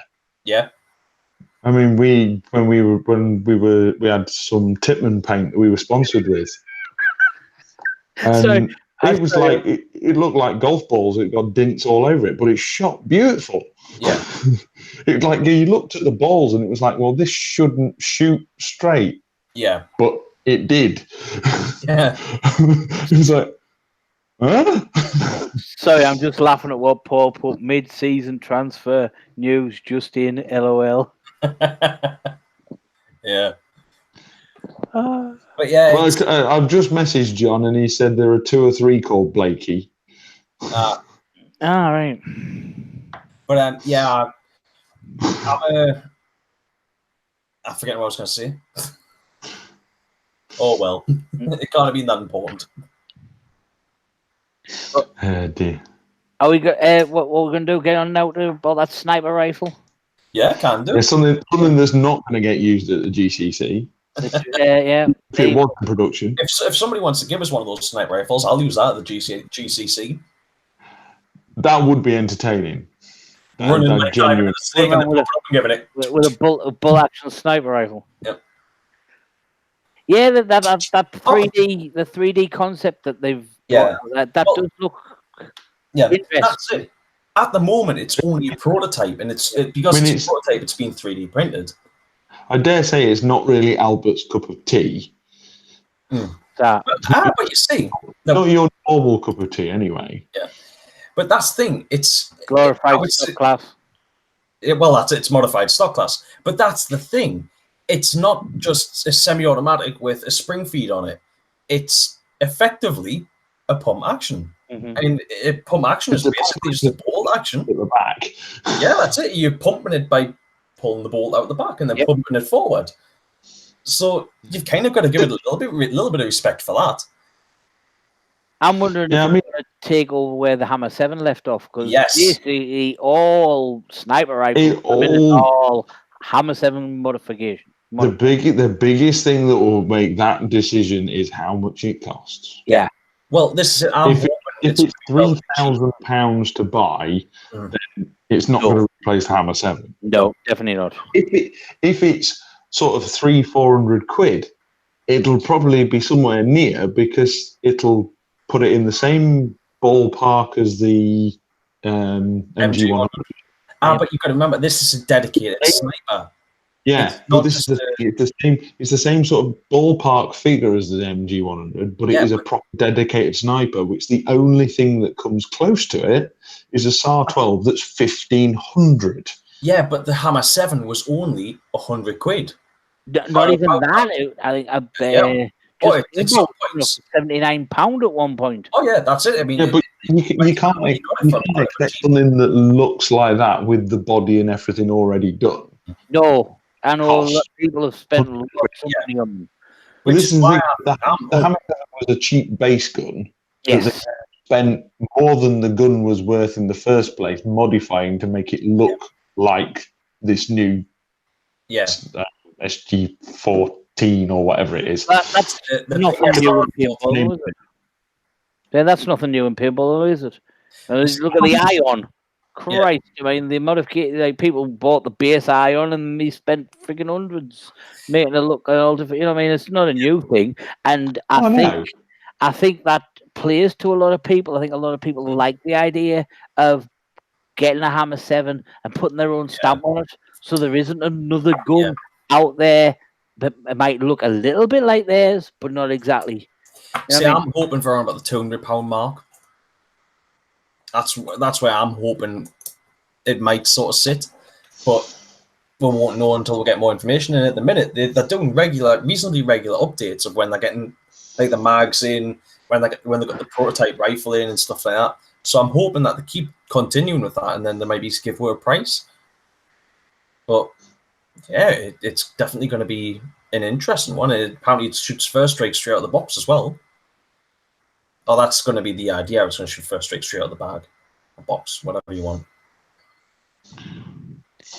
Yeah, I mean, I must admit, I do like the look of it, but I genuinely think they've sort of missed a trick because they've gone after the traditional rifle look. Yes.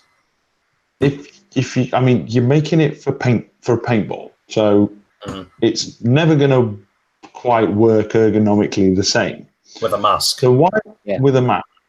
So why not go totally out there, and why not go for something that's like a bullpup? Because people want the realism, they don't want the functionality. There's a lot of people complaining that the MG100 doesn't look realistic enough. Yes. And I think it does. Some of the ARs that are out there do look like the MG100. Yeah. You look at some of the competition ARs, and Oh yeah. The thing is with a, you say they want it to look realistic. There's no end of bullpup sniper rifles out there. True. But even then, even with the bullpup sniper rifle, you're still going to have the problems with the ergonomics of trying to get down behind the scope with a mask on. Yes, yes, you are. You're still going to have the same issue, but you also eliminate the other issue of it being 4 foot long. True. Because that is true. You can still get your decent length barrel in something that's the same length as a traditional length gun. You're going after the mag-fed market with it, definitely. There's no point comparing it to an ego or anything like that because that's not what it's aimed at. Yeah. You've got the SAR-12 is about 5 feet long. You've got your normal mag-fed guns where they're running stupidly short barrels are about probably, 2.5 foot, 2 foot long, 18 inches from the back of the top. Yeah. Well, you could have something that's somewhere in between the two, but still have the full length.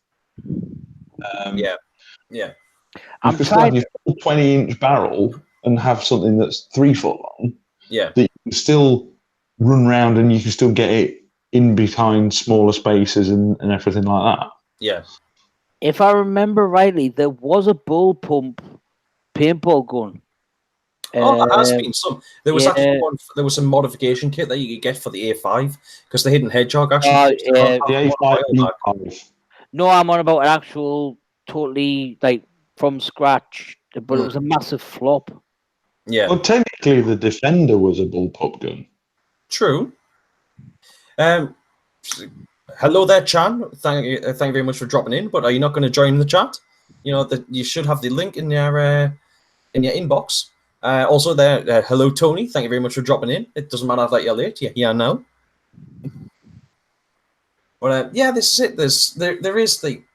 There has been some attempts and stuff, but again, we're coming back to the idea of people trying stuff and it flopping because for some reason some things just don't take. But if we're talking about he says he's busy. If we're talking about the realism sort of thing, Colin, you may have seen this. Albert, you'll probably just switch off, yeah. But have you seen the G&G rifle that has been made for airsoft? Oh, the Speedsoft. Bear with us, bear with us here, Albert. I'm going for a pint. So basically, G&G have created an air rifle, which is primarily appears to be made for speedsofters. So basically, speedsofters are airsoft's equivalent of sub-air players, and it's been designed, by the looks of it, for more sort of function over looking like a real gun.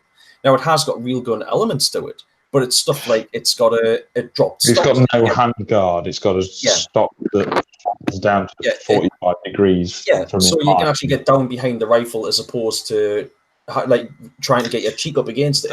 It still looks very uncomfortable though. That.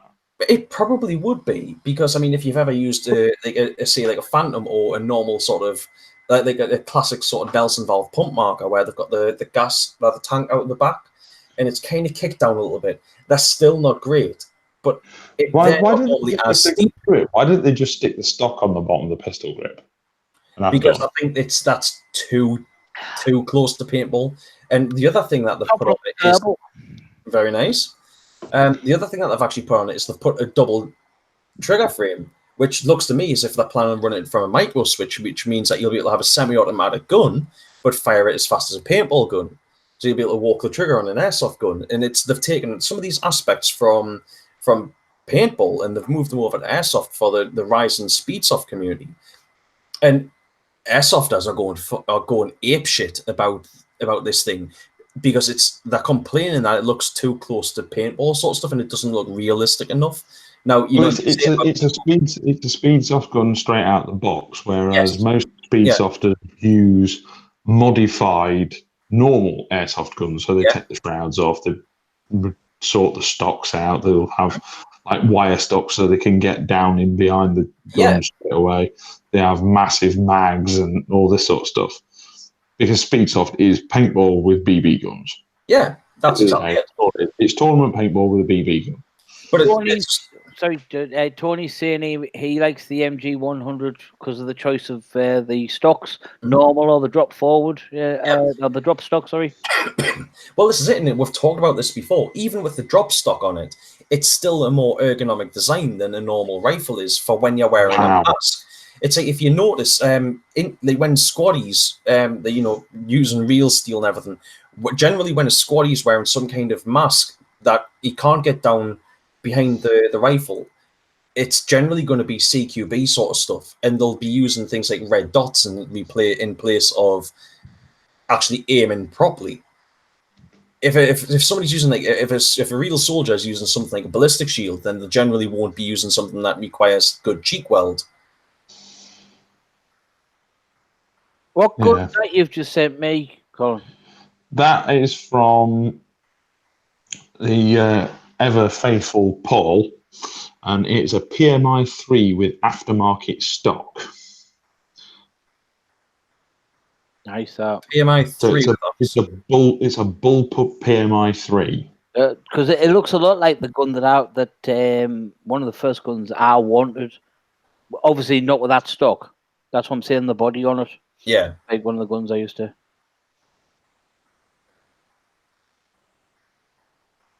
Yeah, Tony says you can get your head down quite nicely with the MG100. That's exactly it. It's been designed with paintball in mind. It's a paintball gun that happens to be mag-fed rather than a mag-fed gun that happens to shoot paint.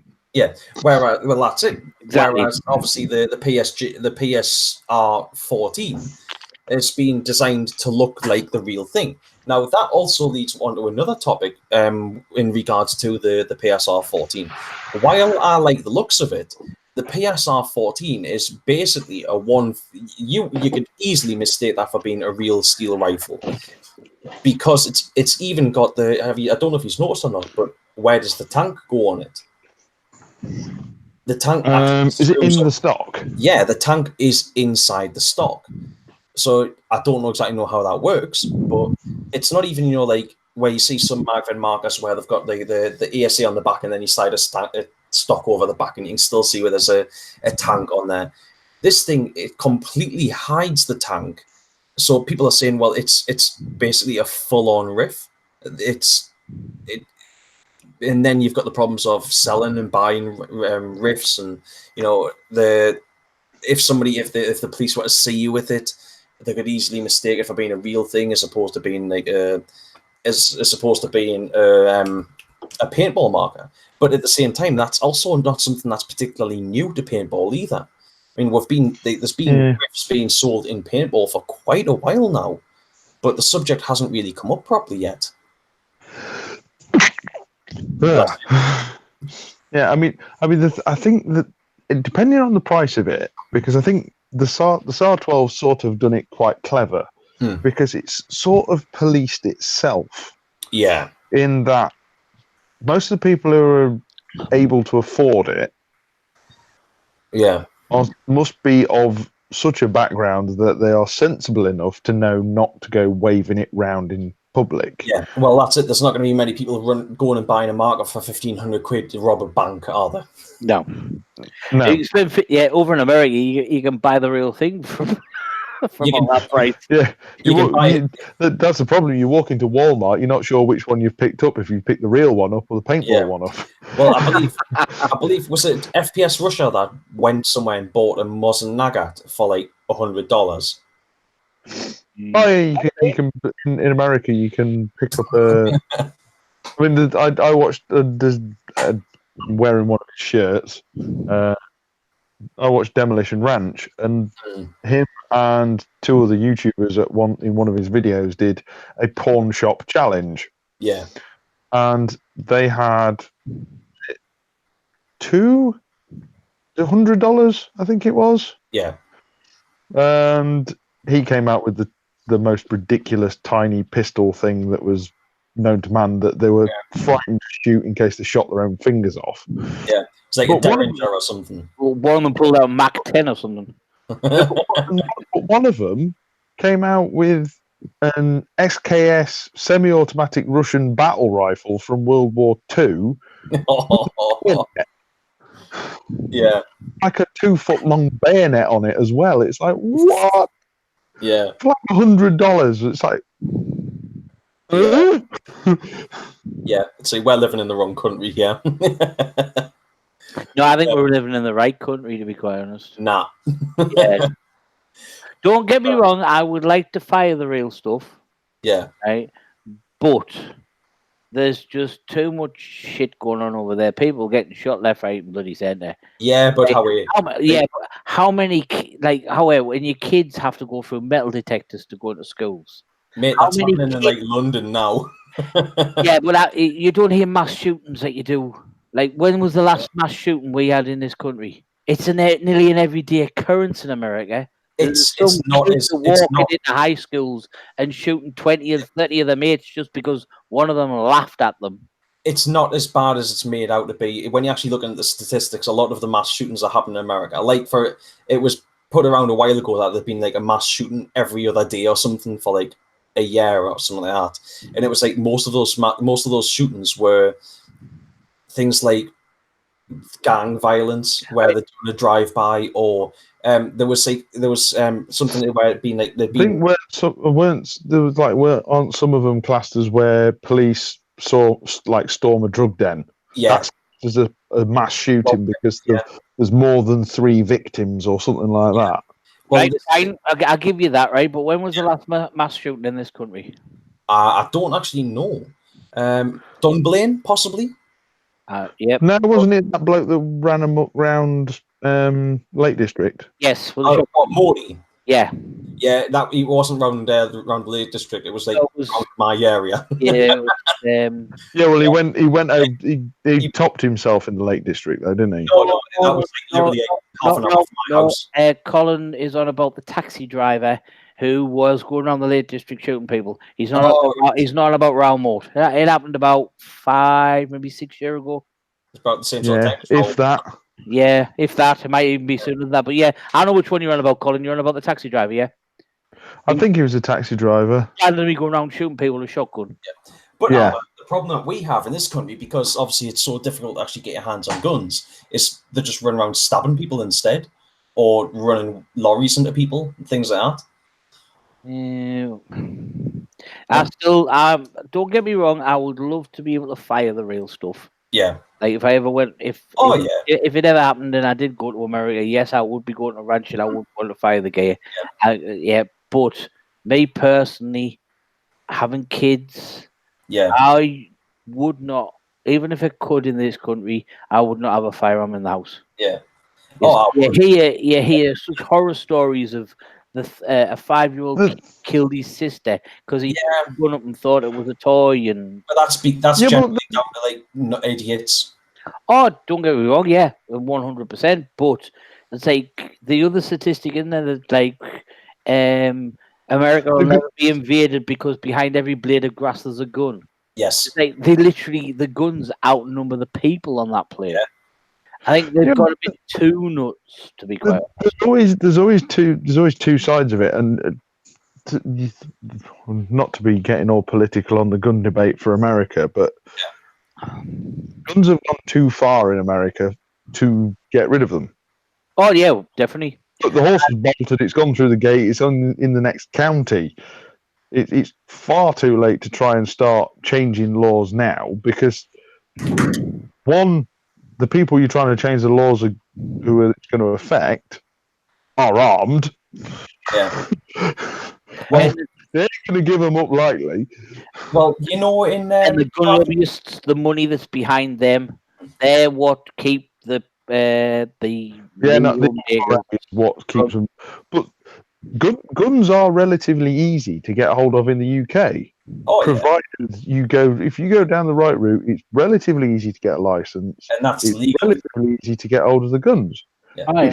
They're much stricter on how, in some ways, we're actually less strict than the Americans are.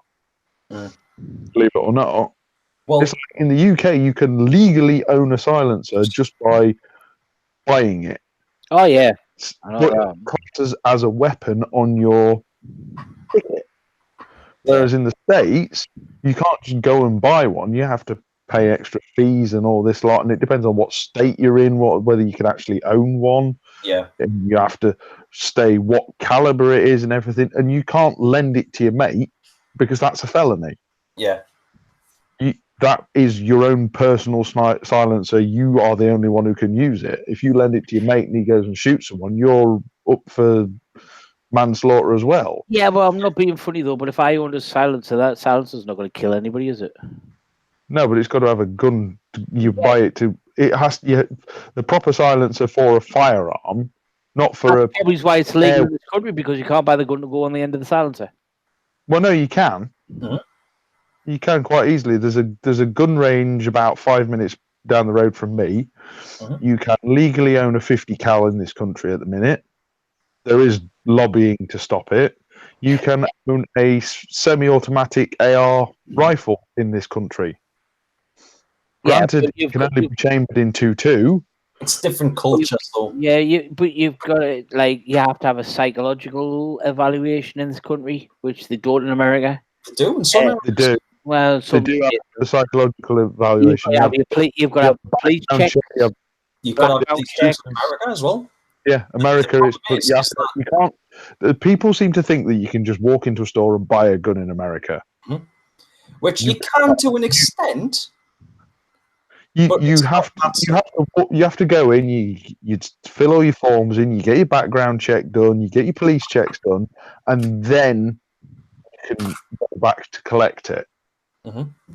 It's not a case of because the whole idea of that system is, so if you're pissed off at your wife one day and you want to go and buy a gun to shoot her, you've got a 3 or 4 day cooling off period between you being pissed off at her and being able to pick the gun up. But which I give you all that, right? But in this country, can you all right, you can buy whatever gun you want, but can you walk down the street carrying it? No. You can in America. Oh yeah. In certain states. Yeah.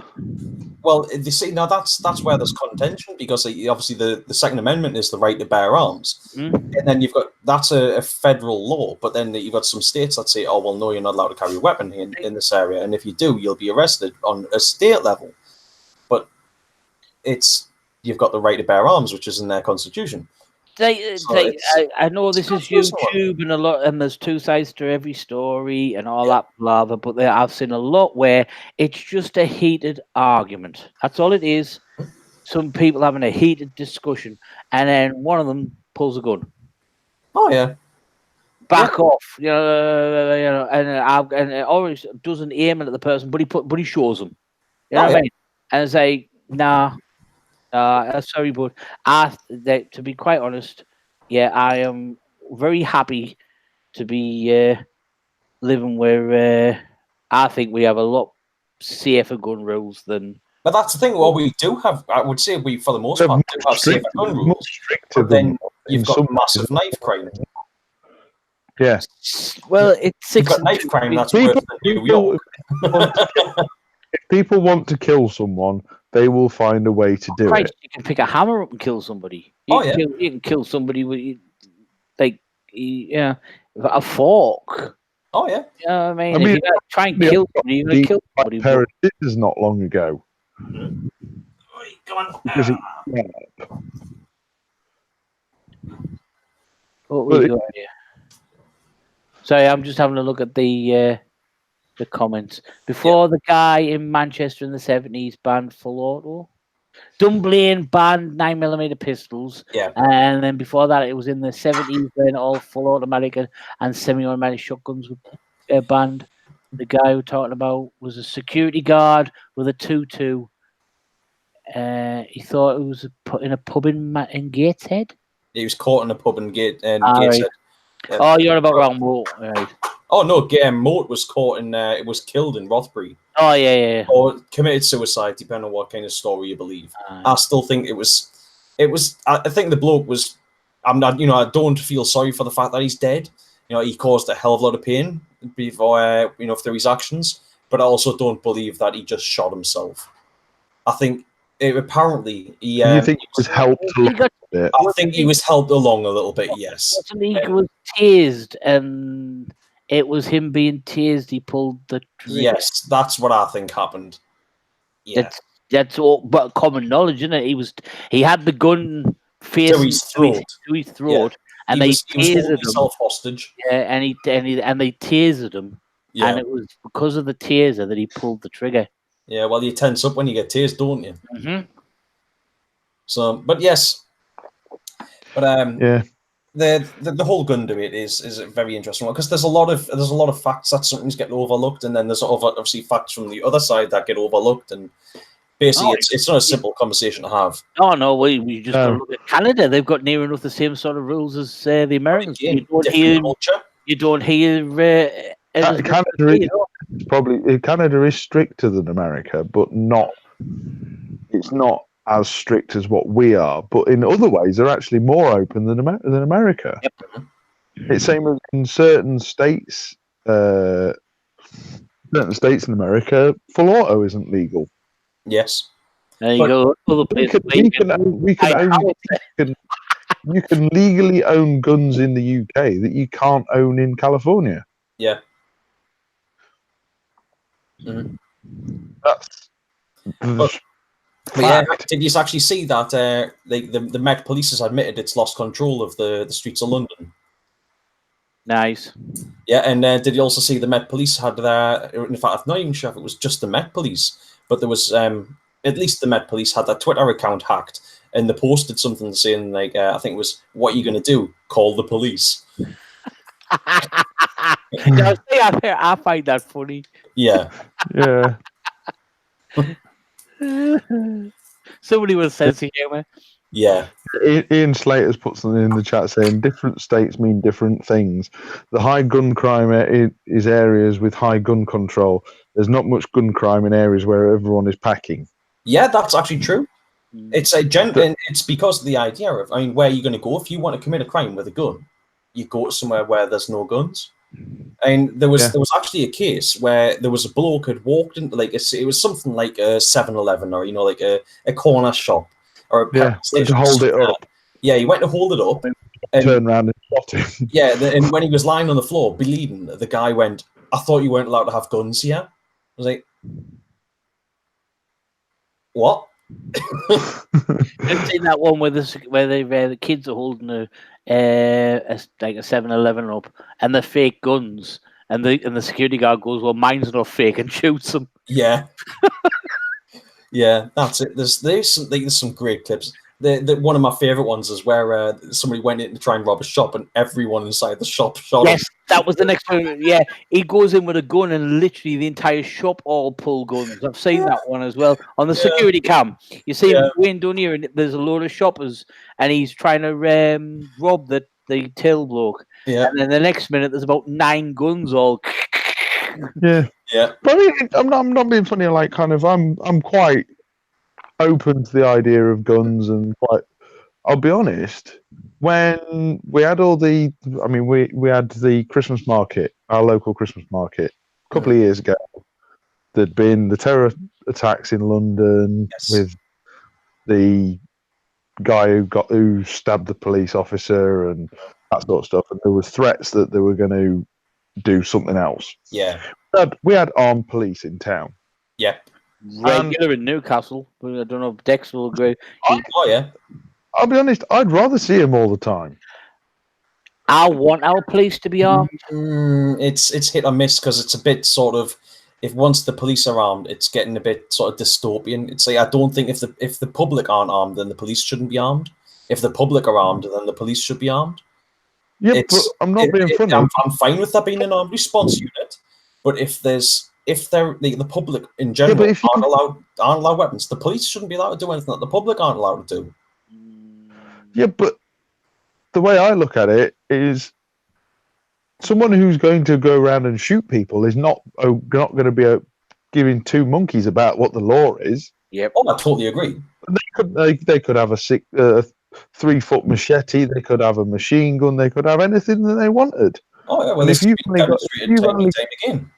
If you've only got an armed response unit that's based for us in Lincoln, I think the nearest armed response unit is about 2 hours away. Yes, I think that's ridiculous. Okay, so you've got one person who decides that they want to run amok with a gun. It takes the police 2 hours to get a unit of police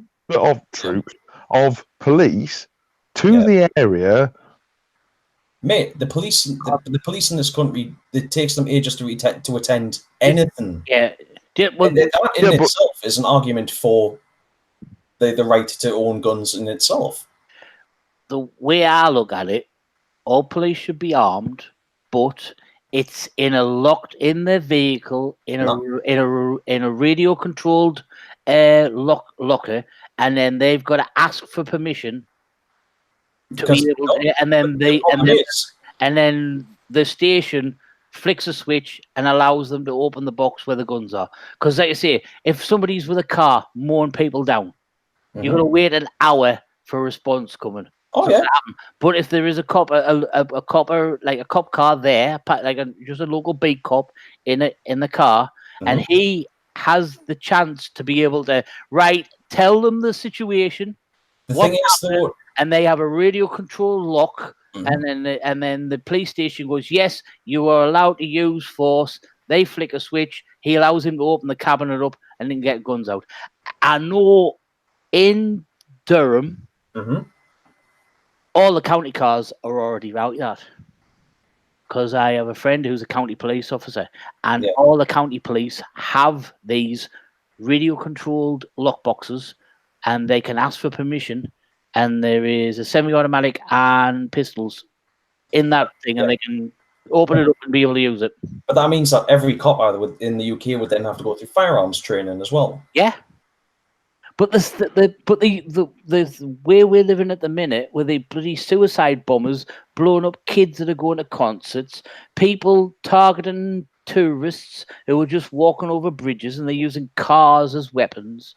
I definitely think they have to have some way of stopping them. The way to stop them is they're going to have to be able. They're either going to shoot the driver or they shoot the car. It's going to stop either way, and it'll stop the loss of life. Trying to hit a moving target in a car. And you know yourself, Albert, trying to shoot somebody when you're playing paintball is hard enough. Yeah, but you put them. Yeah, but it's got a little bit faster than a. That's true. Most police in our country carry the MP5s. I don't know if you've seen them. Semi-automatics, though. Yes,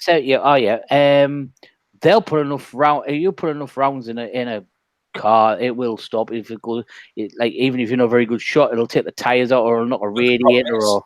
You've got to remember stuff then, though, like where do the shots go once they've gone through the car?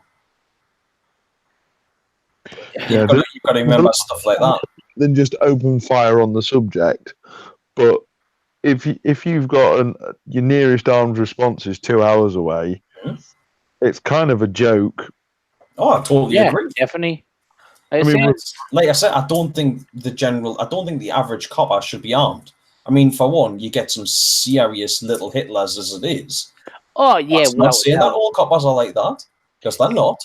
It's usually the ones that are not real coppers and all, isn't it? What do they call themselves? PCSOs and stuff. Yeah, normally they are. Yeah.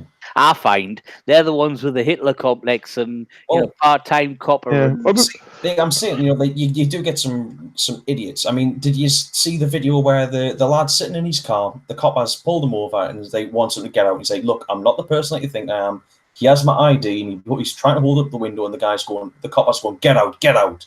He's like, no, I'm not getting out. You've got the wrong person. He has my details. And within seconds, the copper escalates from get out of the vehicle to smashing his windscreen in and trying to cut his way through the guy's windscreen. Because he's like, just get out of the car. You're going to try and drive off. And he's like, I've got my keys out of the ignition on the dashboard. Where am I going to drive off? And the copper will not look at the guy's ID. Now, in that instance, that's the sort of copper that would probably pull a gun on someone and shoot them. But at the same time, you've got plenty of other coppers who aren't like that. And it's like, I think, every case obviously has to be looked at individually. So I'm not one of these sort of people that will go and condemn all police as bastards or anything, because no. dodgy. But know that there is a lot of people There's always one that spoils it. Yeah, exactly. But that's exactly it. Now, I don't want that to be a situation where there is a copper who does just go no and just pulls a gun and shoots somebody. Which, yeah, I know that would be kind of taken out of the equation by having a lockbox. But then you've got stuff like, well, what happens if there's a car crash and the lockbox bursts open? You've got situations like that. Well, like I say, I know for a fact that Durham police are already doing that with the Hypersuit. Yes. The BMW estate cars, the Hypersuit. I think you'll find that with most high-speed pursuit vehicles. They'll have some kind of gun in there somewhere. Yeah. In most counties. But when we were on holiday in America, we went to Las Vegas, we went to Washington, we went to New York, and we went to South Dakota. Walking around Washington, the people who were like the security guards for monuments, so like the famous Lincoln Memorial that you see on 90% of films in Washington, where he sat in his seat. We were walking up the stairs to that, and there were two security guards for that monument walking down the stairs with some kind of AR. Yeah. M16, M4, however you want to term it. There were two of them with assault rifles. Yeah. See, I don't want that to be the case on British streets. They're sort of like, they're the equivalent to forest rangers. Yeah. You see, no, I think that's a bit extreme, but I understand. A bit of a shock. Yeah. Then you actually think, well, hang on a minute. If they're walking around with them, someone pulls a pistol out that's concealable, you know that they're going to get put down fairly sharpish. Yeah. But this is it. I don't want Britain to be in a situation like that. I don't want Britain to be in a situation where you just have coppers walking around all over the place with guns. Because I think it appears intimidating. Now, I realise that the police's job sometimes is to be intimidating. But when... It appears intimidating because we're not used to it. But I don't think we should be used to it. It should be normal for police to be walking around with like submachine guns or assault rifles, which I realise an assault rifle is just a sort of a term that was manufactured by the media. They're just rifles. But I don't want to ever see a situation like that. I understand when you've got them in like high profile places, like say at the Houses of Parliament or somewhere like that. I get that because they're sort of the prime sort of potential targets for terrorists. I get them having like armed guards there, but I wouldn't want to see just the average copper on the street walking around with a submachine gun. I wouldn't say every copper, but it'd be nice to have a pair. Because they're always in pairs when it's armed police. Yes, it would be nice to have a armed police pair in most major cities on duty at all times. But that, in my opinion, should be what the armed response is. There should be armed response units in every major city. Dex, do you know you were saying that you're going to understand that you see them at like the Houses of Parliament and stuff like that. Do you know there is somewhere in the northeast that is just the highest threat as the Houses of Parliament? Not too sure. I've got an idea where it could be. Metro Centre. Yes. Yeah. The Metro Centre is a high. I don't know if you've been there for a while, but I haven't for quite a while now. There is at any one time up to 10 armed police officers in the Metro Centre. That shouldn't be happening. Because that is as a high risk as it is the Houses of Parliament. Yeah. So they've looked at it and they've did a risk factor and all that, and they're saying, because that was why we had them in Lincoln when it was a Christmas market, because it's one of the biggest Christmas markets in Europe. Yep. Yeah. I think it's the biggest in the UK. So it's like prime suspect for the Metro Centre used to be the biggest mall in Europe. I think it's only the biggest mall in the UK now. Yeah.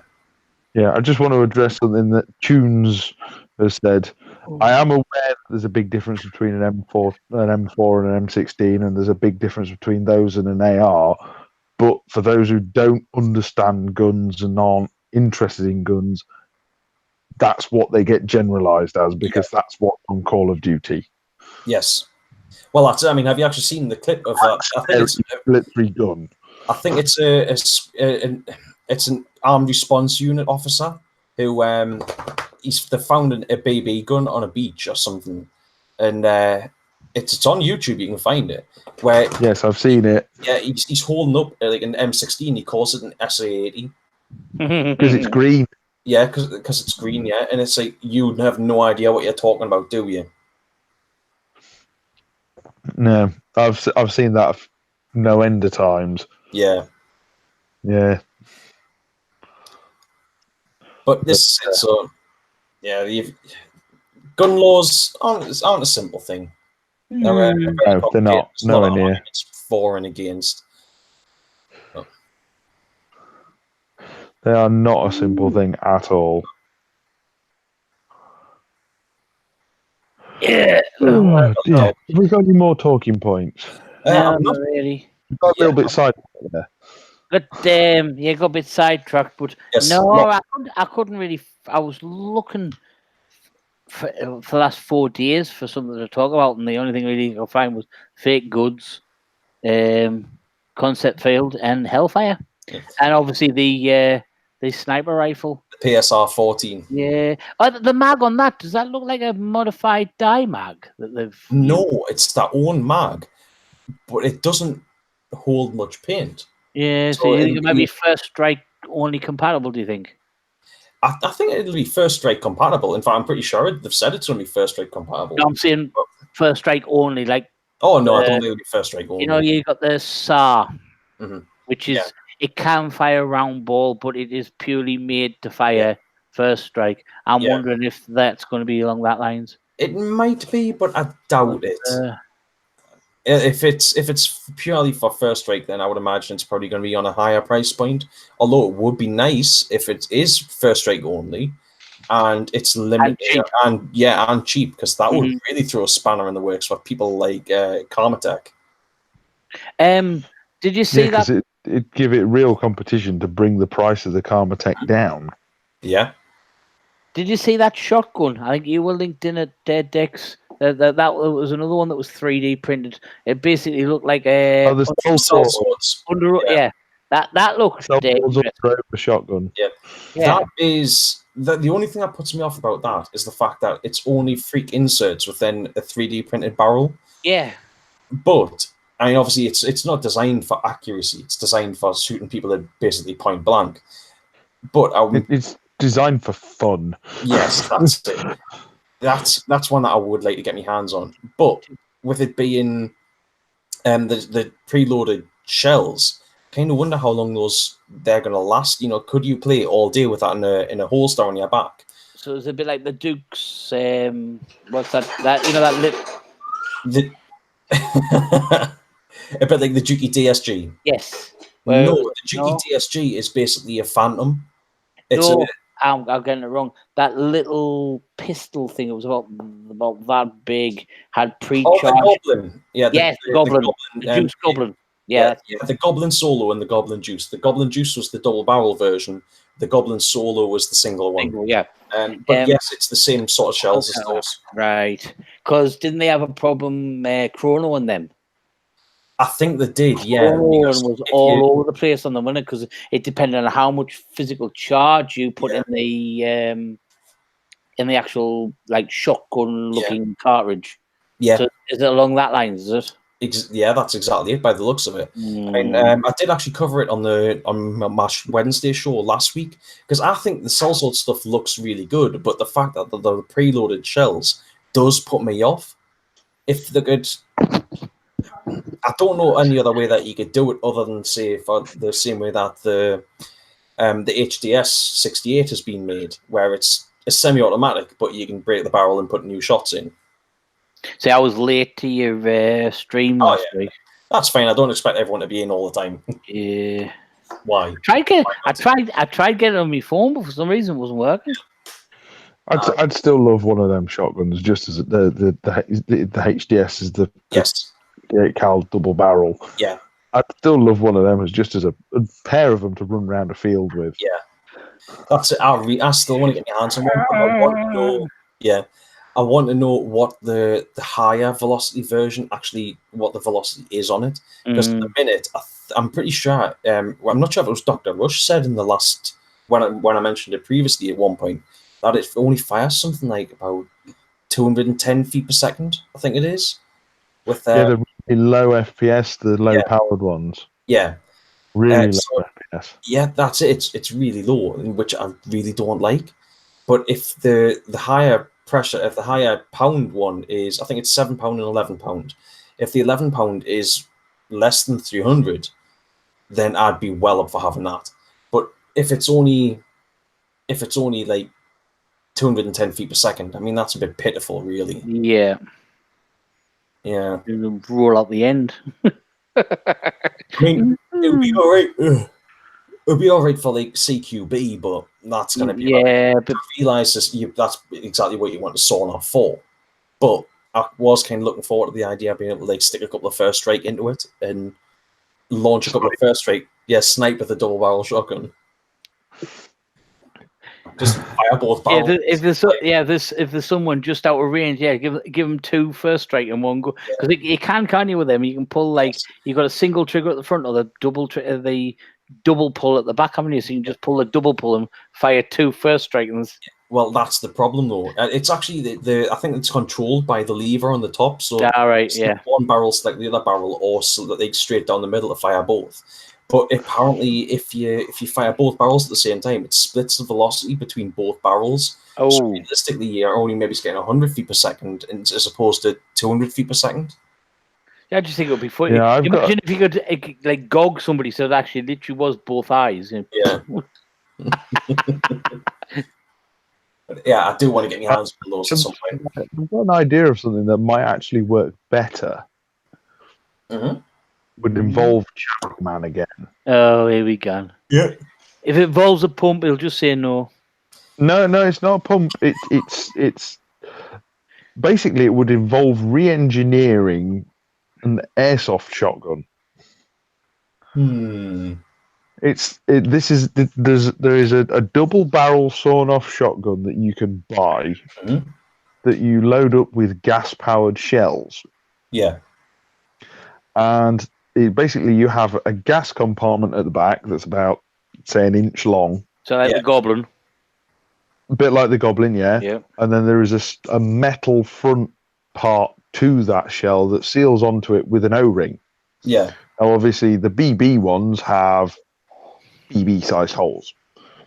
There'd be nothing to stop you making a paintball diameter hole. Yeah. But didn't and they you do can that? fire, and that has 2 triggers, and it's gas. You gas up the shells individually, so you could let both barrels go all at once. Yeah. You know they look like the grenade launchers that sit underneath the guns. They work along the same lines, don't they? You know, you fill them with paintball guns and it's one single use, and that'll fire the cartridge off. And I have seen a revolving 6-shooter version of one of them. That would be fun. Aye, that's like get something like the Havoc launcher though. That's actually the Havoc launcher is a semi-automatic, and just to be able to have something that you turn the barrel on. 6 shots. It's like that riot gun that was made for the police. Was it the FN? FN. Yeah, that somebody converted to fire first strike. Yeah, that was Mike from TPB. Mike, yeah. Yeah. Well, he didn't even convert it, did he? He just put first strike in the mag. Well, I think they did have to do something. They did have to do something to it. Definitely. They had to convert it to get it down to a safe velocity for to be able to use. Because it was made to fire rubber bullets, wasn't it? Yeah, it was made to fire less than lethal stuff, which would basically like being shot at like 500 plus feet per second. Because they don't. There are paintball shells available. But what shotgun is that for, Paul? It'll be the Goblin, wouldn't it? I know there's the Different Goblin. Shells which take 206 mil paintballs. Oh, that sounds fun. One single shot fires 600. That's 6 mil paintballs. Hey, 6 mil paintballs. Or a different shot which takes 200 to 6 mil paintballs. Yeah. Yeah, that'd be fun. Yeah. Boom. That would be like a shotgun going off. Yeah. No, not thinking of the FN battle. That was no battle rifle. Yeah, the FN-303. What Cross was on about? Yeah, it was based on an auto mag. Yeah. Yeah. Well, that's. I mean, there is actually. Oh shit! There is actually auto mag stuff out there that is basically less than lethal stuff. It's this. I think Tipman and AGD both had wings where they produced less than lethal stuff. Well, can you remember there was a big hoo-ha a few years ago? People thought that the TPX had been ripped off, and this company was using them for less than lethal rounds. Assault. Yeah, Yes. Tipman actually made them. Yeah. I don't know if you actually watched the Reapers tour of the Tipman headquarters. Yeah. And the bloke actually explained, he goes, yeah, he says, we make the TPX and we make this, and it was the Salt. And it was, he goes, yeah, he says, we got loads of people streaming us and messaging us and stuff, saying there's a company with an exact copy selling as a less than lethal option, and it's actually Tipman that make it. Aye, Chan. All right. Chan, you need to turn your audio off. There we go. We can hear Albert twice, but it's enough hearing him once. But the one that I still want to get my hands on is the Tipman suicide vest. No, the Tipman suicide vest. No, you pump liquid paint into and charged up with CO2, and then just click a button and it goes. That was made by, what was it? Who made that? It was Tipman Tactical, yeah, which was a little side division of Tipman. They also made that tank, didn't they? The Hellcat. Yes. Yeah. That we spoke about last time. Yeah. Elish? Yeah. Chan, we've got a job for you. Another one. No, you haven't. No. Don't listen to him, Chan. It's really simple. This actually, genuinely would be really simple. Everybody says that. It's literally a tube. Right. He wants you to make him a zip gun. It's a tube with an O-ring on the end of it. That's all you've got to do. Yeah, that sounds like a zip gun. Basically, we've come up with the idea that we're going to take an airsoft shotgun that you charge the shells with gas, make them a zit gun, and then you're just going to make new fronts for it. They'll take a 68 cal paintball. Okay. Chan's looking worried. Done. Simple. Easy. Not have the power. Chan, do you reckon you could make a paintball bang stick? Why? You know, the sort of things that you use for like killing sharks, where you just like jab them with a stick. Basically, is it? Isn't that just like a plastic stick with some super glue and glue the paintball to the end of it? No, but I think you probably would have power. I mean, the shells are designed to fire like 24 BBs. Yeah. Which is equivalent weight of more than a paintball. Or 3 50 cal rounds. I just want to use it like kind of just fire off one paintball. Oh. I need the charger. The dreaded battery life. Yeah. Turned it on and it's like got 8% in. Oh, no good. No doggo. But yeah, there's some pretty cool ideas. Definitely make some awesome stuff. I'm good at coming up with crazy ideas. Yeah, you're just crazy full stop. That's what I still want like a proper. And there's nothing wrong with being crazy. I still want somebody to make Chan to make us a musket. Yeah, that would be. Yeah. I like how you went. I still want someone, Chan, to make me a musket. So I still think you should make an old style blunderbuss. He's already made the trumpet bit for it. Well, this is it. I mean, we need to get our hands on. We either need to make one or get our hands on a Havoc launcher and turn that into a blunderbuss and literally just be like in the game zone, tipping anything you can find into it. But you'll probably be. Righto, chaps. Pouring in a pot of Getting a paint. Havoc launcher over here would be hard, but you could get a t-shirt cannon and then put the trumpet on the front of a t-shirt cannon. Well, that's and the then thing. just Tommy Webb has a Havoc launcher, but I think that probably have to be pried out of his cold dead hands. We'll just get Chan to make us one. Yeah. Well, look at his poor face. He's like, he's thinking, why the hell did I join this thing? Chan's busy. Chan, you're not that We busy. know Chan's busy. Fuck off, am I not that busy? So what can the Channy man do lately? What lately? What can he do lately, or what is he doing lately? Channy man can. I think what the better question is what can't Chandy Man do? What? Well, no, I mean, like, what has he done? What you been up to lately? I think is what the two idiots are trying to say. Right. Lots of very last minute cock-a-teching before GCC. Right. Are I you got driving? two from Colin, didn't you? Not Colin, from Gav. Yeah. You've spent all night playing with your cocker. Are you actually driving down, Chan, or are you going to be teching on the way down? I think. Well, hopefully, I should be getting my E-Mech and my E-Tech back from Anno. I think you'll be posting tomorrow, so Thursday. So it's rebuilding stuff on the way down, then. Yeah. So you're literally going to be putting it together on the way down. Dexter's going to be driving, and you're going to be teching as he's. Well, Chan, have you got like a little table or anything? That like a little fold-out table. So I'm thinking if we get the bags out of the car, right, and we'll just put the rug down in the back and like so a couple of seats, and we'll just have the table set up in the back of my car. What? Yeah, so people will just keep coming and dropping their guns at the boot of the car. I've just got visions of poor Chan trying to do something. You're going round and round and round about as fast as you can, and you're like, ugh. No, I kind of mean like once we get to the site, and then we can just chill out. Yeah. But yes, that would also be hilarious. Gassie's asked us to have a look at his blazer.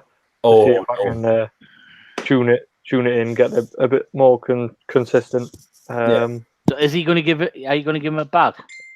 No. If you get it right, and you get people just keep dropping stuff at the boot of the car, you could just take them all home.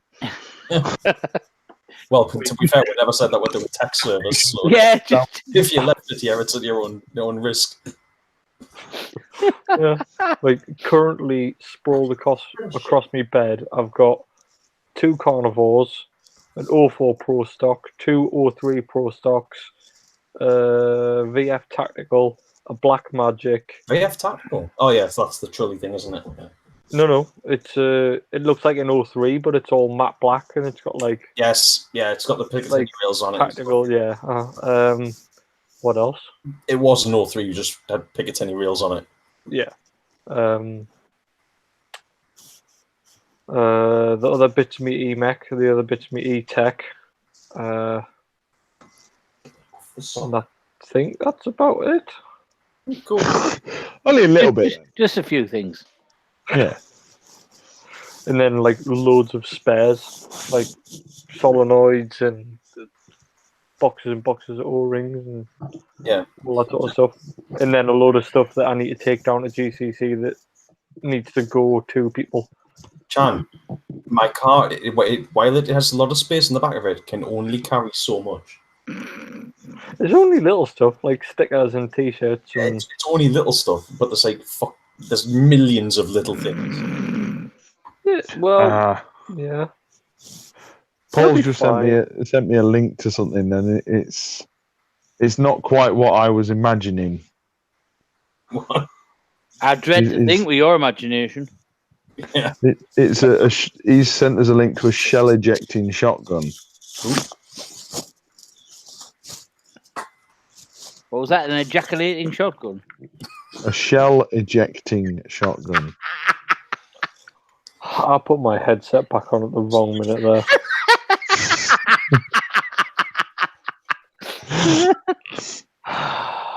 Well, you just heard me saying about ejaculating. Perfect timing. Yeah. Oh dear. What's Mr. Chan's take on Hellfire? Do you think it's going to come back permanently? I don't know. It depends if it shoots any good. He's probably never fired it. Oh, I've never fired it, but I've obviously heard about it, the hype about it. The legendary status of it. Yeah, but obviously it depends. Like, they remade the Mini, and they fucked that up. So, yeah, you're right there. Like, made the Mini. That piece of shite should have a BMW badge on. What? The original Mini. They remade it. Right. BMW remade the Mini. When BMW bought it, they remade the Mini. You were thinking of the paintball Mini, weren't you? Yeah. God's sake. I knew what you were on about, Chan. Yeah, but to be fair, this is supposedly made from the same recipe. Not they've gone. I know. We'll make a small car and stick a badge on it. Yeah, but same recipe, but like you could get a Gordon Ramsay recipe, but you wouldn't be able to cook it the same as he would. Exactly.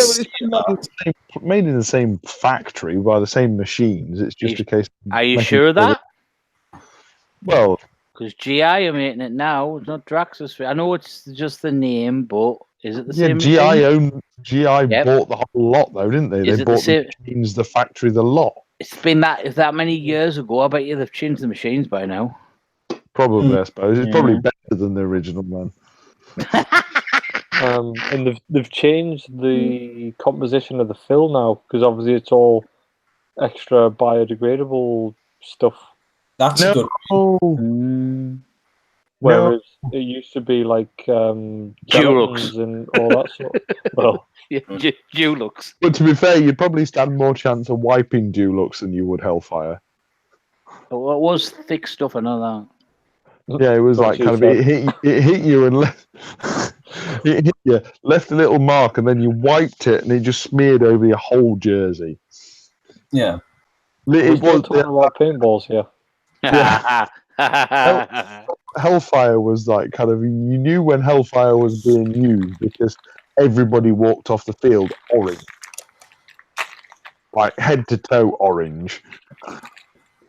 Chan, are you opening a condom there? Christ, that was loud. Was it? Yeah.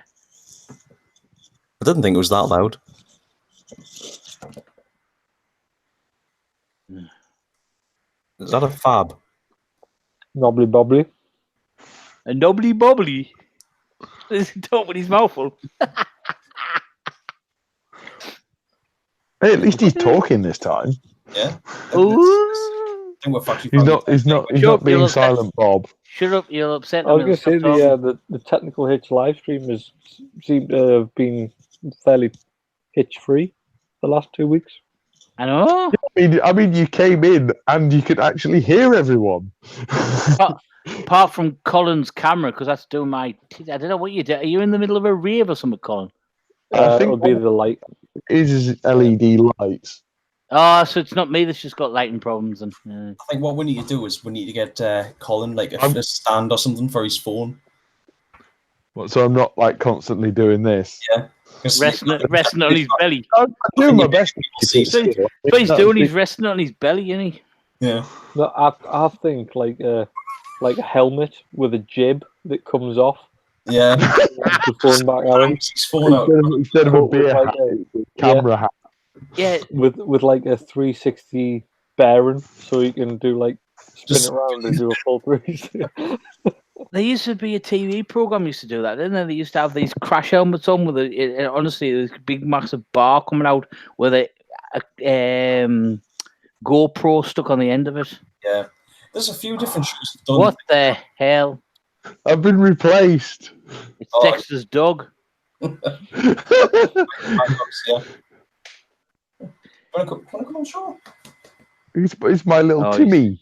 And you're scaring me.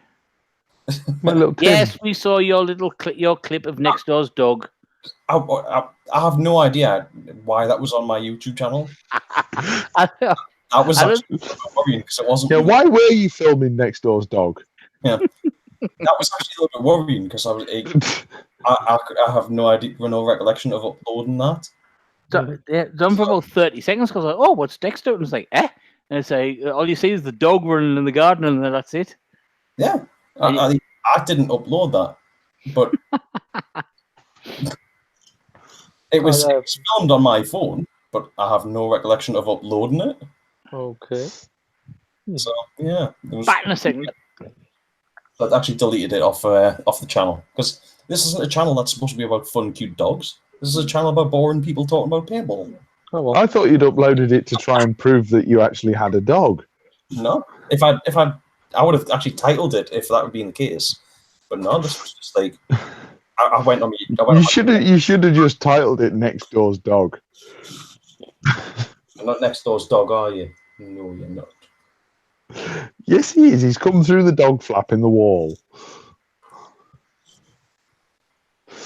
I caught the end of what you were saying about the FN 303. Yes.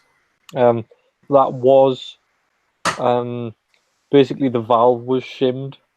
Yeah. So for reduced velocity or to reduce velocity because as far as I know they fired closer to like 400, 450. Yeah. And I think it was also altered so it would work with HPA rather than CO2. Yeah. And it was Bryce Larson from Punkworks. Yeah. It was work. It was Bryce and Gordon, wasn't it? Yeah. I don't know what Bryce's channel was, but Punks used to be Gurgle Muff. Not something like that. Gerald Muff. I don't know. Yes. But yeah, I miss those guys for actually uploading content. Well, Germaluf still uploads. It's just mainly his car driving. Yeah. It's not paintball though, is it? No. No, because I used to like watching his old school guns tours. Mm. Oh, I love those. Yeah. They were actually really informative. There was a lot of information in them. Can you handle that much pink? Hello there, Barker. Thank you very much for dropping in. What did I miss there?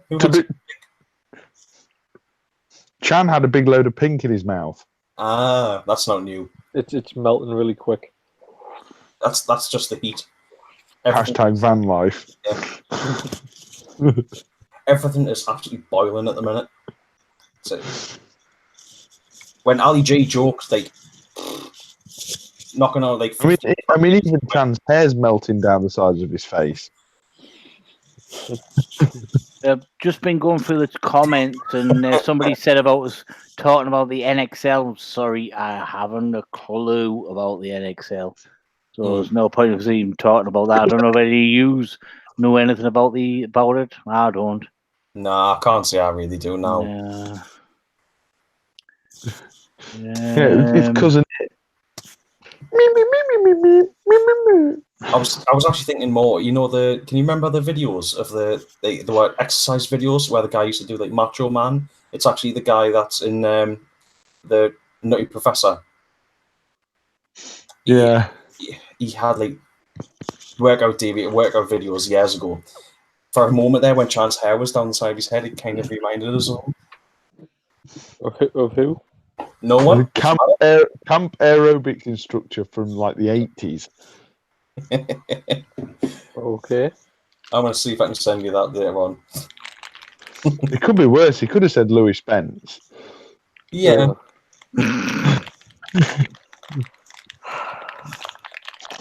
So Barker. Yes.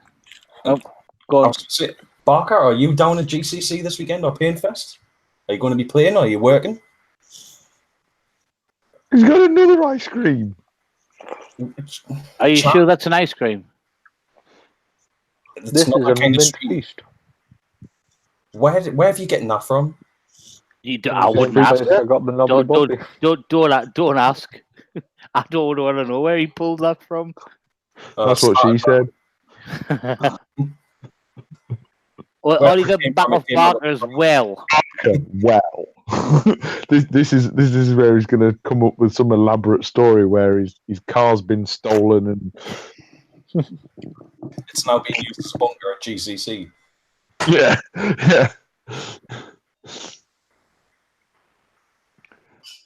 This is how all good stories start with well. Was meant to be working, but I believe I might now be playing all weekend. Very nice. Well, that is a very good story. Oh, that's usually the opposite to where it normally goes. Yeah. Yeah. Normally it's like, well, I was supposed to be playing, but my auntie's, uncle's, brother's, sister's, mother's stolen my car and I can't get down, and my best mate's uncle's, cousin's, sisters nicked me guns and yeah. Chan, yes, slurping. He's slurping his big brown rod. Ian Slater was in the chat, wasn't he? If I remember right. Yes, he was earlier on. Ian, are you still there? Because I know you are playing for the Yorkshire Bants. I was wondering what his take is on the field at the GCC. Do you have any secret plans that you're willing to share? No, I just want to know what his idea of the concept field is. Looks like some 8x4. Sorry, what was that? Looks like a lot of 8x4. Well, actually, this is a good point. Barker's response: "Have not picked a team or anything. Just going to turn up and yes, my uncle's brother's sister twice removed was the reason I wasn't sure." As far as I know, team-wise, I think Tommy Webb is looking for players. There you go, Barker. You might be able to get stuff in there. Ian, what do you think of the concept field at GCC? It's going to be checking it out 10 a.m. Friday. All right. This is it, Chan. When we get down on Friday, I think one of the first things that we should probably do while we've still got light is head over and have a look at the concert field. What time are you thinking about getting there for? Well, leaving it for 1:30, I'm guessing. I'll be finishing work at 1, yeah. So I'll then head straight over, pick up Chan, and then we'll be heading straight from there. So talking what? Setting off at 1:30 with the car pack. So you should be there for what? But how far are we talking? 3 hours? Yeah, 3 hours. Yeah, so 3 hours. 4 o'clock. I would say, being conservative, probably 5. Maybe it's 5 or 6, depending on what traffic's like. Well, and keep him away from District 23. You might get there that week. Yeah. You can always call in for a coffee at mine. Yeah, well, we might do that. Colin. No, Colin, don't give him ideas. We were nipping in for him to get some anti-fog wipes at District 23 to going down to your birthday do. 3 hours later, and we still hadn't left Stockton. It's all right. I'll just kick him out. I'll kidnap Chan and kick Dex out. No, because what I was thinking, because obviously you're a tent in it, yes. Yes. If you leave the tent with me, I'll put your tent up. Well, because me and Simon are going to be down. We're leaving at 7:30 in the morning. Yeah. So we'll have already walked the field. And we'll put your tent up. If it's getting dark and you're going to be pushed for time, we'll put your tent up so you can walk the field. If you've got plenty of time, then that's a different matter. We'll help you put your tent up so you get it up quicker, and then we'll walk the field with you. Yeah. I think really constructively. That's not good enough, Albert. You should put their tent up anyway, so it's warming up in the sun, so they don't freeze at night. I've always wanted that. All I'm thinking is put it up for us. It's okay. Me and Chan are planning on spooning anyway, so we'll be fine. I've got the double airbed out. When it comes to tents, I am an absolute dab and I love tents. I would put tents up all day. I would do it as a job if I could. Well, you could always get a job at the Mountain Warehouse. I was thinking more like go outdoors. Yeah. I walked in the regatta shop at the weekend and was looking at some walking boots, walking shoes, and he's like, "Oh, which ones are you interested in?" I said, "Well, which ones do you do in size 13? Oh, we only do up to size 12. Bye." Yes, that's it. We don't sell canoes for feet. Mount Warehouse, I think, do up to a size 15. Yeah, so does Sports Direct, but Sports Direct only had one pair of shoes that actually were in my size. Chav Central. In stock. Chav Central. Yeah. I don't like going into sport. Well, I go into sport and soccer, but I never buy nothing. I get shit off everyone at work. Well, off the whole load of lads at work because I've got one of those big Sports Direct mugs.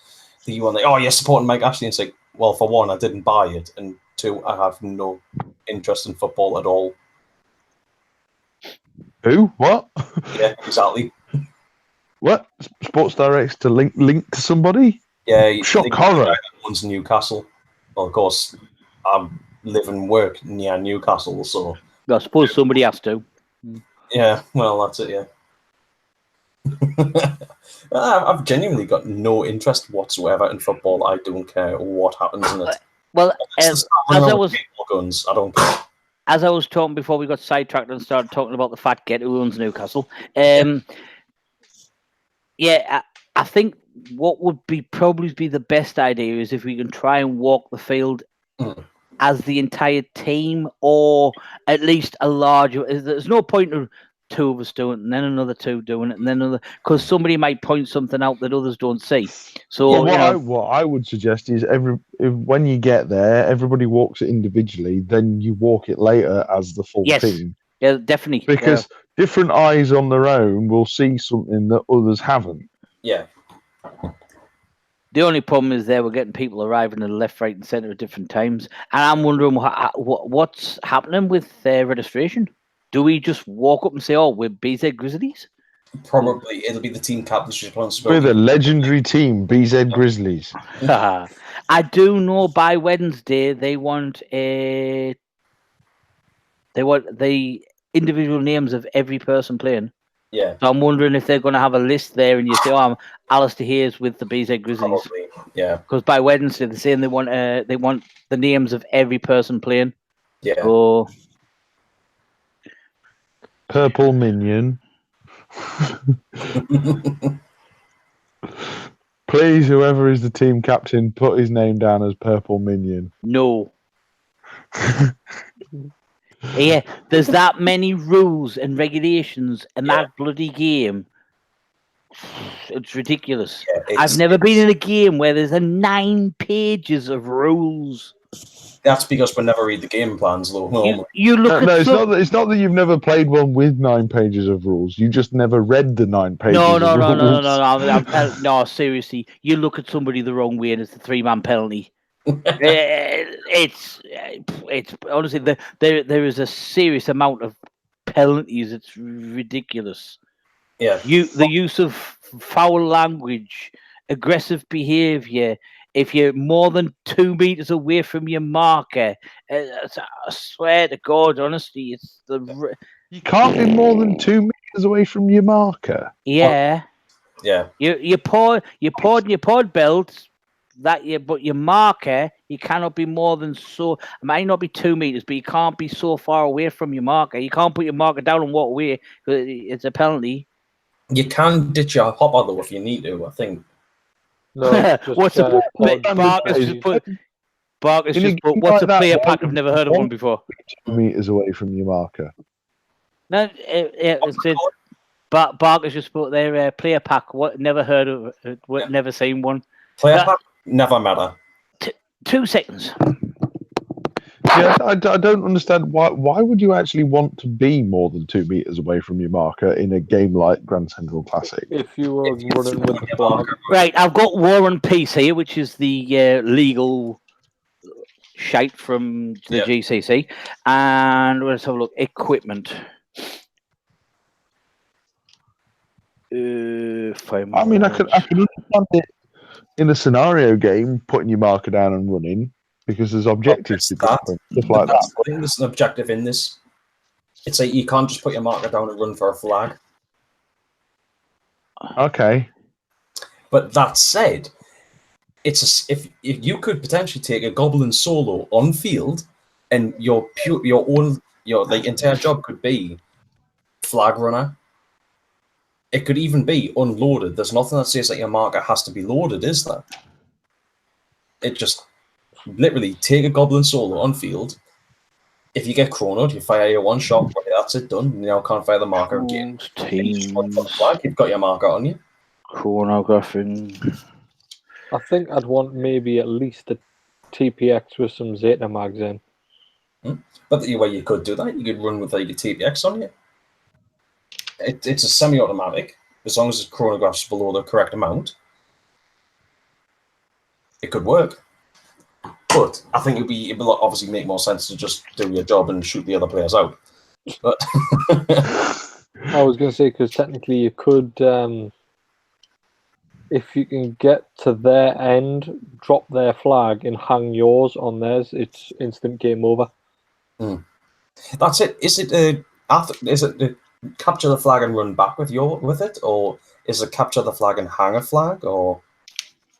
So I did notice that if you pull their flag, you get points for that. But then I don't know what the situation is. 2 seconds. I'll have a look for the score, and I might be able to find the score on first. Jesus, honestly, this thing. Staffing, information, gear, chrono, eliminations. There isn't actually anything about scoring. Yeah. Information, rules that come to standard. Yeah. Teams control. Basically come with everything that gets you started. I think he's confusing what a player pack must is. be one for. Oh no, that's different. Sorry. That's maybe a starter kit, but Yes. that's not what a player pack is.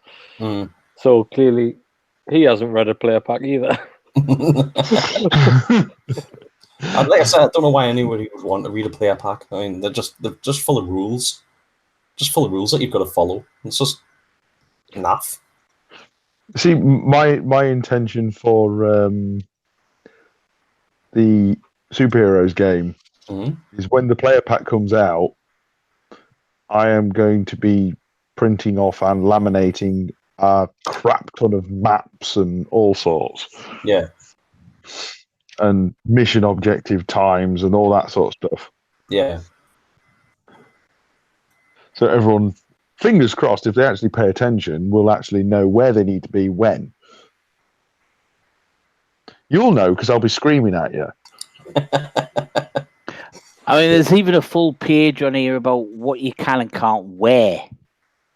It's just. What can't you wear? Only one layer underneath your jersey. Mm-hmm. Players must wear goggles, That'd full be me. mask, ear protection, no modified arm, forearm, elbow, knee, or shin pad protection. No overclothes. Males are allowed to What do you wear mean groin by protection. modified? Pass. I suppose if you put plates in them or something, or like put extra padding or something like that. Right. I mean, I always Each wear. player must wear one long sleeve jersey and one pair of full length pants, which are not oversized, which are not made from highly absorbent materials such as fleece, or highly padded such as or slick materials such as rubber or nylon. So no gimp suits. Players can only wear a single nylon neck protector. Players must wear a single pair of gloves with or without full finger. Gloves can be padded. Players must wear headgear, which can only extend 1 inch below the collarbone. Protective gear. Players can wear goggles. What am I going to do with all my AG headbands that go lower than my collarbone? Full face. Chop a bit off. Manufacturer use. No. Players cannot wear any modified forearm, elbow, knee pad, shin I'll have to tie protection. them in bows. Players must carry one. I don't know what I should do about masks. See, I won't be able to wear my clear Proteus. Well, I could wear my clear Proteus as long as it's not plugged in. But do I take my Proteus with like the nice chrome lens in it as well? And You mean you can't wear it as long as it's not plugged in?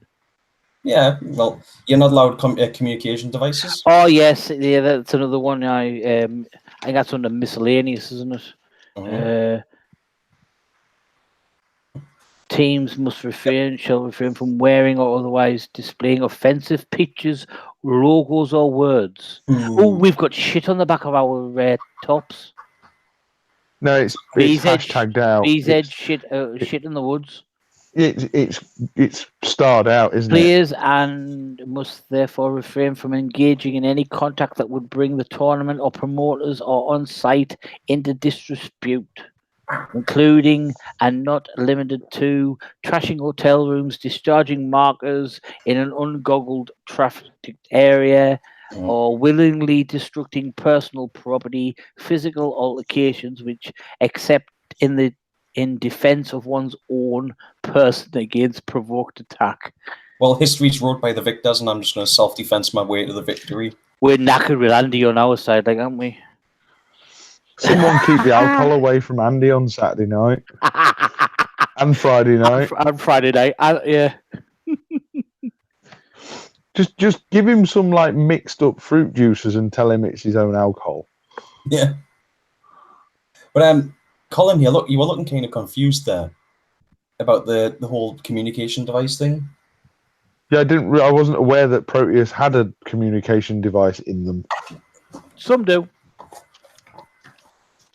It's like what the bikers use. You know, the bikers have the inbuilt in the helmets. All right, I didn't actually know that. Mm-hmm. Some came without, and some came with. I mean, because you're only allowed to wear one headphone port. And if you look on the inside.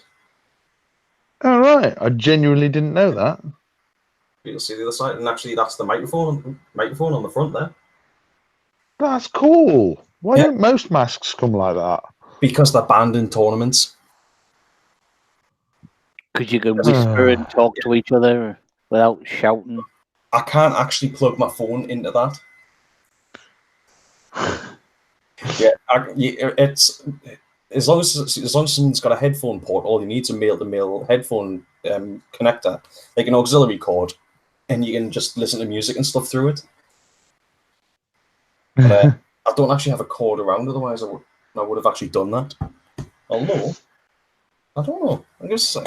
I mean, the thing that amazes me is the stuff like that. You can only have one layer of clothing under your jersey.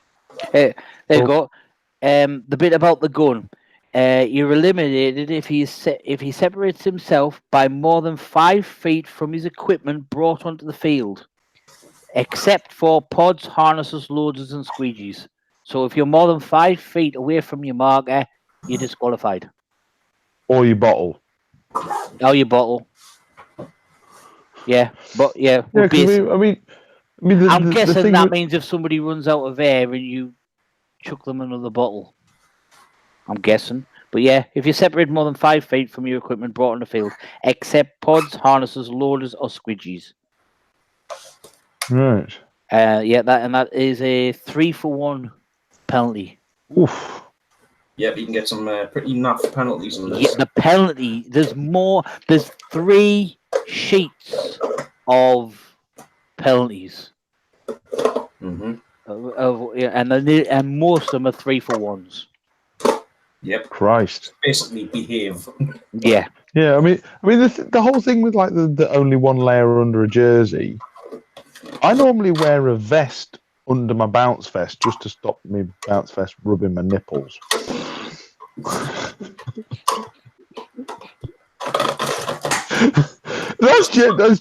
That's genuine because it chafes. All right. It doesn't stop me rubbing your nipples though. Just use a couple of dabs of Dow 55 and you'll be fine.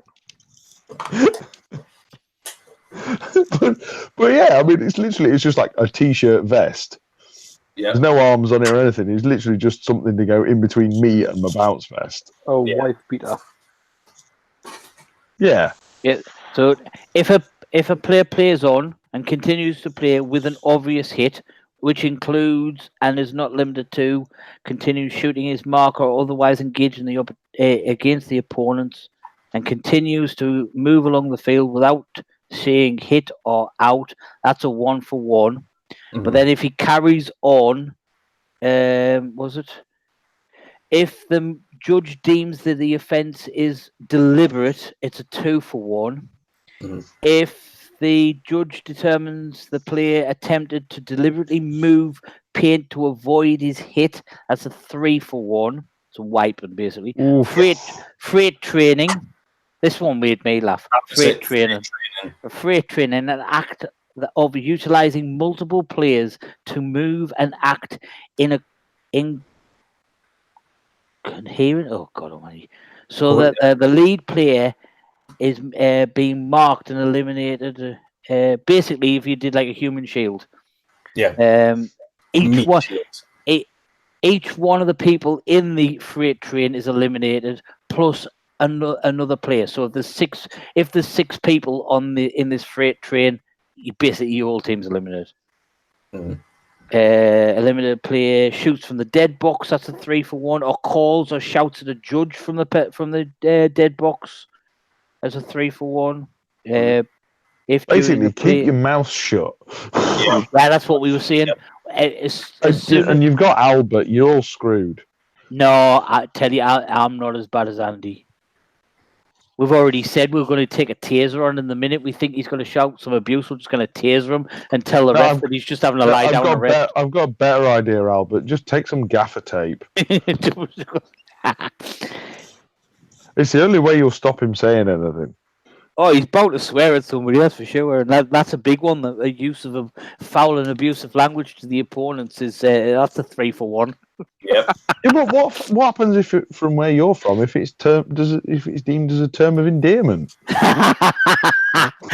We said we were going to get doctor's notes saying we've got Tourette's. Might look a bit suspicious. The entire team of Northerners has got the same doctor's note. I think we should do it just for a laugh. Get one, you can get these already made up documents, can't you? And print one off and sign it for every member of the team and hand it in. Oh, we've all got Tourette's. Has anybody got maybe say anyway a young child that they can just get the writing really shite writing, just signed by Mr. Doctor or something? Just get Albert to write it. Same effect. Oi. You've never seen my writing. But yeah, I'm really looking forward to this weekend. I think it's going to be really good fun. To be fair, if you're going to do it properly, if you're going a load of Northerners, you need to write it out on a slate. That column right there, 1 page. And they're double-sided, so there's 2 pages, 3 pages, 4, 5 pages, and they're all double-sided. So basically, 10 pages of rules. Yep. You're screwed. Basically, mate. Like I said, I think it's going to be hilarious because I think it's going to be one of us will cock up. All the rest will find it absolutely hilarious. So I just got visions of the referees dragging us off in absolute fits of laughter. Well, I think something's going to happen, and somebody's going to get a 3-for-1, and then somebody else is going to kick. One of the people that's getting pulled off is going to kick off because they're being pulled off, and they'll get a 3-for-1. Yeah, and the whole team will just erupt. We'll all just start laughing. Yeah. I think we've got Richie's just keep dropping in and out, and he keeps telling them to log off. Bloody hell, man, go to bed, you lot.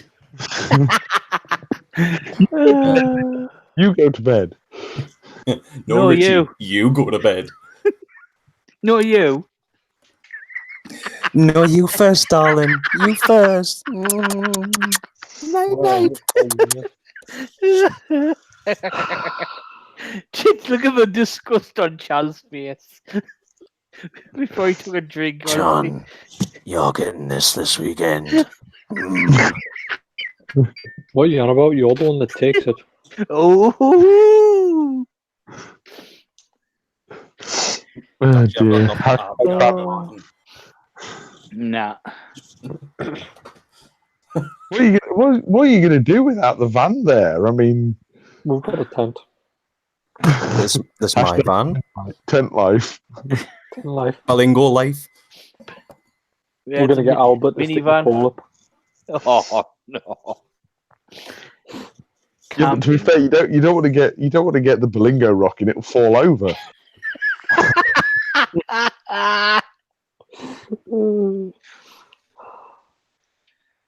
I mean, you could nearly push that thing over.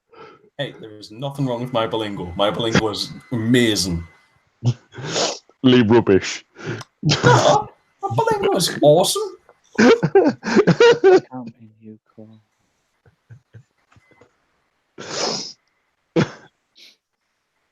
Hey, my C-Max is rubbish. I admit that. My Berlingo is not rubbish. My Berlingo is awesome. It's got a Citroen badge on it. It's got to be rubbish. Yeah, No, it is awesome. I love my Berlingo. I must It's the best admit, car I've ever had. I love how you open your bonnet on your C-Max, so you take the full front end off. Yeah, rip the grill out. That's not right, Colin. That's just not right. I wondered what the hell you were doing. It's like, well, it's this much to replace this. It's like taking off his cart a bit just to get his battery. You know, the irony And for is my now, next trick, the irony is now the battery's died on it. Again. No, it's dead. It's completely Colin, dead. get a new battery. Did you not get a new battery from Speed? No. Well, obviously, that must have been ringing alarm bells when you had to get the bloody thing bumped twice. Yeah, well, I've not had a New chance to get battery, it sorted. you Yankee too. Lanky. All right. Colin, you're about to be able to order a battery off Amazon or something. Just get one delivered. Yeah, For but God's sake, man. The biggest thing is that I'm genuinely, I want to get it changed. I'm going to get it changed, but I am taking it to the garage to get changed for one simple reason. You don't know how to. Yeah. Now, I know how to change it. It's getting to change the battery because it's You in have to take a wing off or something. It's going to be. It's one of them stupid ones where it's like buried halfway under the dash, and it's in a box that you've got to lift it out the top. Mm-hmm. But it's half under the splash panel, so you can't lift it up because that's in the way. So you're going to have to take half the splash panel off to be able to get the battery out to be able to change it. Yeah, it's like, did you ever see that thing on Top Gear where they just to change a bulb, they had to take the entire front end of the, I think it was a Red Oak Megane. They had to take the entire front end off just to change a bulb. And they are making cars a lot more difficult to work on, so you have to take them to garages. This is what hacksaws and Dremels are for. Yeah, the Renault. Why Megane, you drive a Citroen, innit? The Renault Megane, where the first stage of changing the bulb is to jack the car up and take the wheel off. Mm.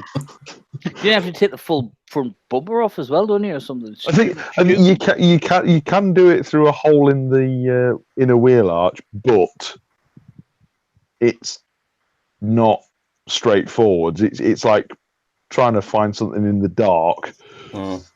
Because you can't see where your hand's going to be able to see whether you're actually anywhere near the headlight to be able to get the bulb. Because if you got your hand in there, you can't get a torch in to see where you look.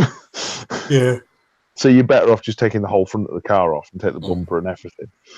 I actually had to replace an indicator bulb on mine the other day, and like every single car I've had has always been a right hassle. So I put I think it was like an hour aside or something for go and faff on with the headlights, knowing I'd have to swap both. And I had a look inside. I opened the bonnet. I had a look and just twisted something and pulled it, and the bulb came out. And what the fuck? I changed both bulbs in less than 5 minutes. I was like, this has never happened before. Yeah, I mean, just my twist. Yeah, because yours is a van that's Texas been never got it off quick. Ha! That's what she said. Yeah.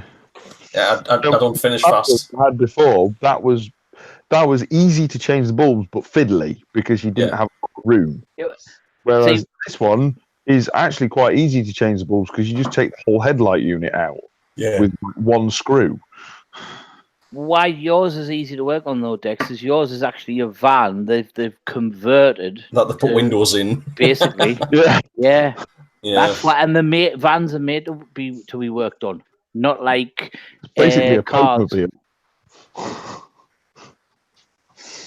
Yeah, I'd love one. Turn it into a little camper.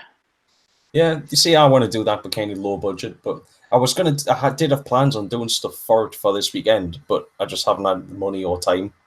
So, see, believe it or not, something that my grandma of all people suggested that I should get for my paintball and my mountain biking is an old hearse. Actually, Definitely. Yeah, that Yes. would be make a cracking camp, like 1-person camper. Oh no, mate, Albert! It is amazing how much there's like enough space in the back of a hearse for a body. There is loads of space in the back of them. I drove a hearse a few times. Oh no, it's not chilled. The one they had on Top Gear was chilled. Yeah, he had his beer in it, didn't he? You see, none of the ones that I worked with, neither of the ones that I worked with had were chilled. They were just normal cars, just had a really big back. Paul's saying vans are not made to be worked on. Sorry, what I should have said is the Citroen Berlingo is easy to work on. Yeah, I know not all vans are easy worked on, but the Citroen Berlingos are.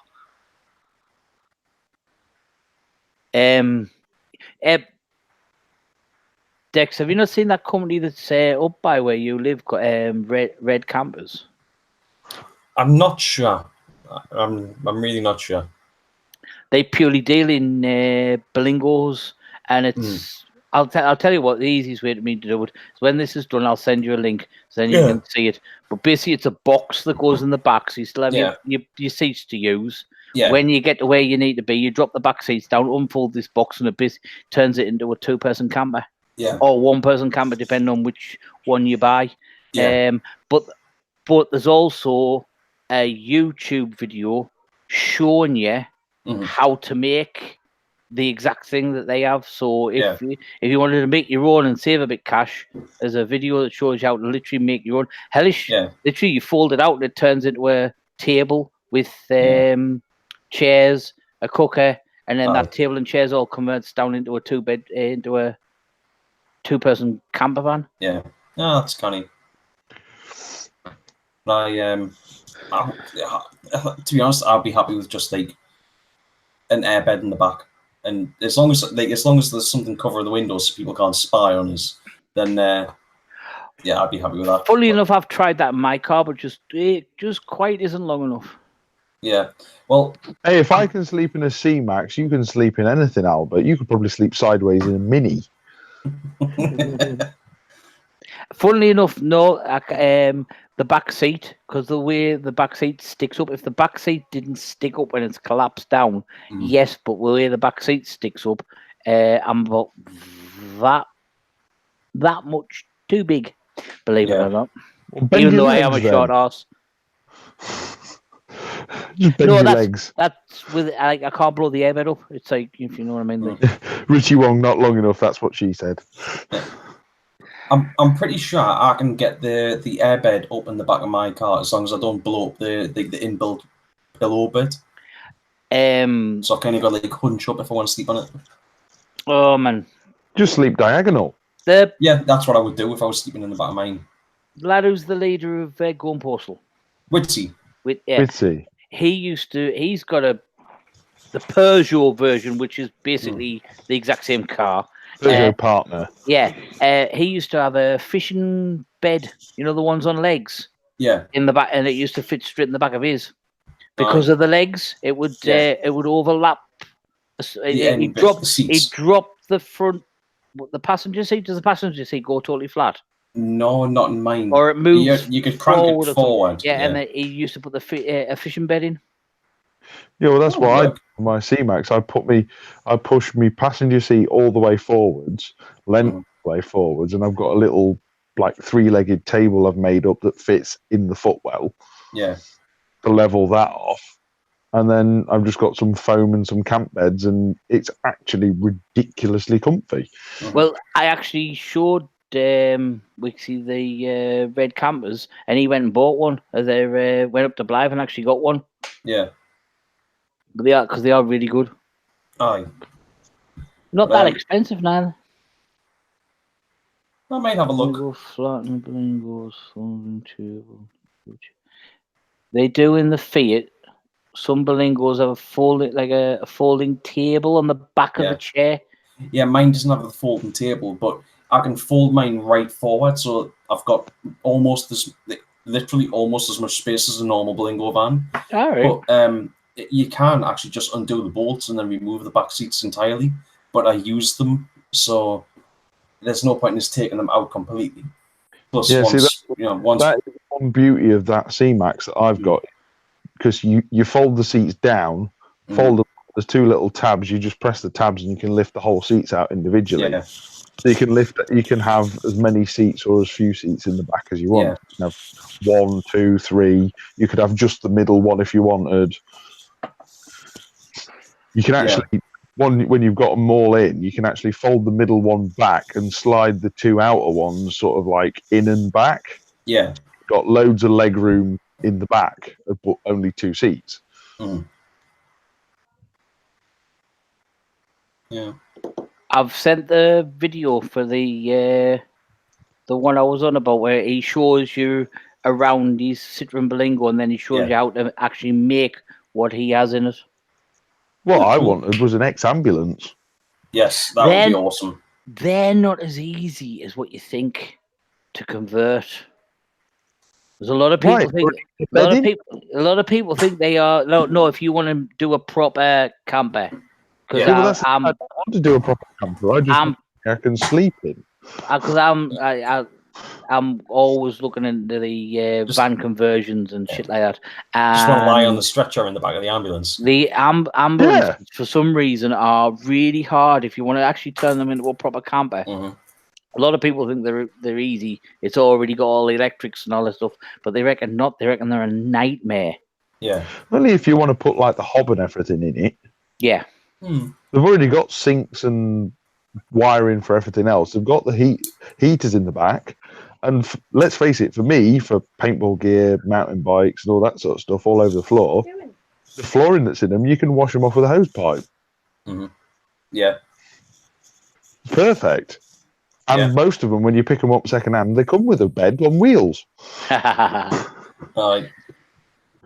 it's not going to be the most comfortable, but it's still a bed. That's what some foam's for. Yeah, stick a layer of foam on top of the gurney, and done. Yeah, and you can take it outside, and you've got a camp seat as well. Yeah. It's everything all in one. It's your camping chair. It's your bed. It's. Yeah. But anyway, guys, I think it's about time that we'll probably start and draw this to a close. Yeah, definitely. I think we've well and truly waffled on. Oh, yes. Sleepy time. Yes, sleepy time. Yeah, Chanful looks like he's about to fall asleep as he is. Chan's already asleep, isn't he? Yep. Yeah. He was kind of actually talking a lot for a while there, and he's just kind of slowly drifted off and gone more to sleep. I'm just waiting to see the dear Lord. Typical dozy kid where he's sort of like. So I'm just looking at Wolf's Mature Monday. Bloody hell. Oh no! Chan's gone to go and have a look himself. So that his battery's gone. Well, it could be either way. Yeah. Or he dozed off and hit the escape button with his forehead. Yep. Right, anyway, guys, so for those that may just be tuning in now, you've kind of tuned in at the wrong moment because we're about to go. But we have talked about gun control in the United States. We've talked about possible car campers, terrorism, and also paintball. Yeah, airsoft. Also talked about airsoft. We start with good intentions. We start off all right, and then it just all went to crap. Basically, fake paintball products, the Grand Central Classic, and the DSG PSR, which is Dynamic Sports. For you to say. Dynamic Sports gear. It's Dynamic Sports Gear Paintball Sniper Rifle 14. So, thank you very much, everyone, for joining with tonight. It has been a pleasure, as always, to be your host. My name is Dexter, and thank you very much for watching. Would you guys like to give a little bit of an outro? Ta-ra. Bye, Purple Albert. Bye-bye, everybody. Bye-bye. Uh-oh. I was just going to do that. Love you all. Hey, hang on a minute. I'm going to complain. If we're doing Teletubby outros, where's my tubby tustard? Have you seen the picture of the baby now? You know, the son? No. It looks like you, doesn't he? So somebody posted up and now and then, and it's the the baby that's the eye. 2 seconds, see if I can find it. Oh God! It looks like Albert.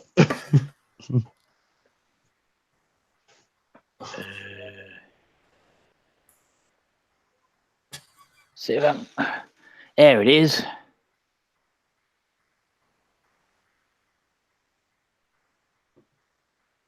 Right. No, I thought it was a boy, but I don't know. Well, I wasn't expecting that. I know. Right, anyway, yes. So, right and gentlemen, I think most of our viewers have dropped out by now. So, I think it's about time we go. Yeah. So, thank you very much, everyone, for watching. It's been a pleasure. When you get a minute, Dex, have a watch of that video that I sent you about that Blingo van. Will do. Because it is good. Bye, everyone. Bye. Everybody.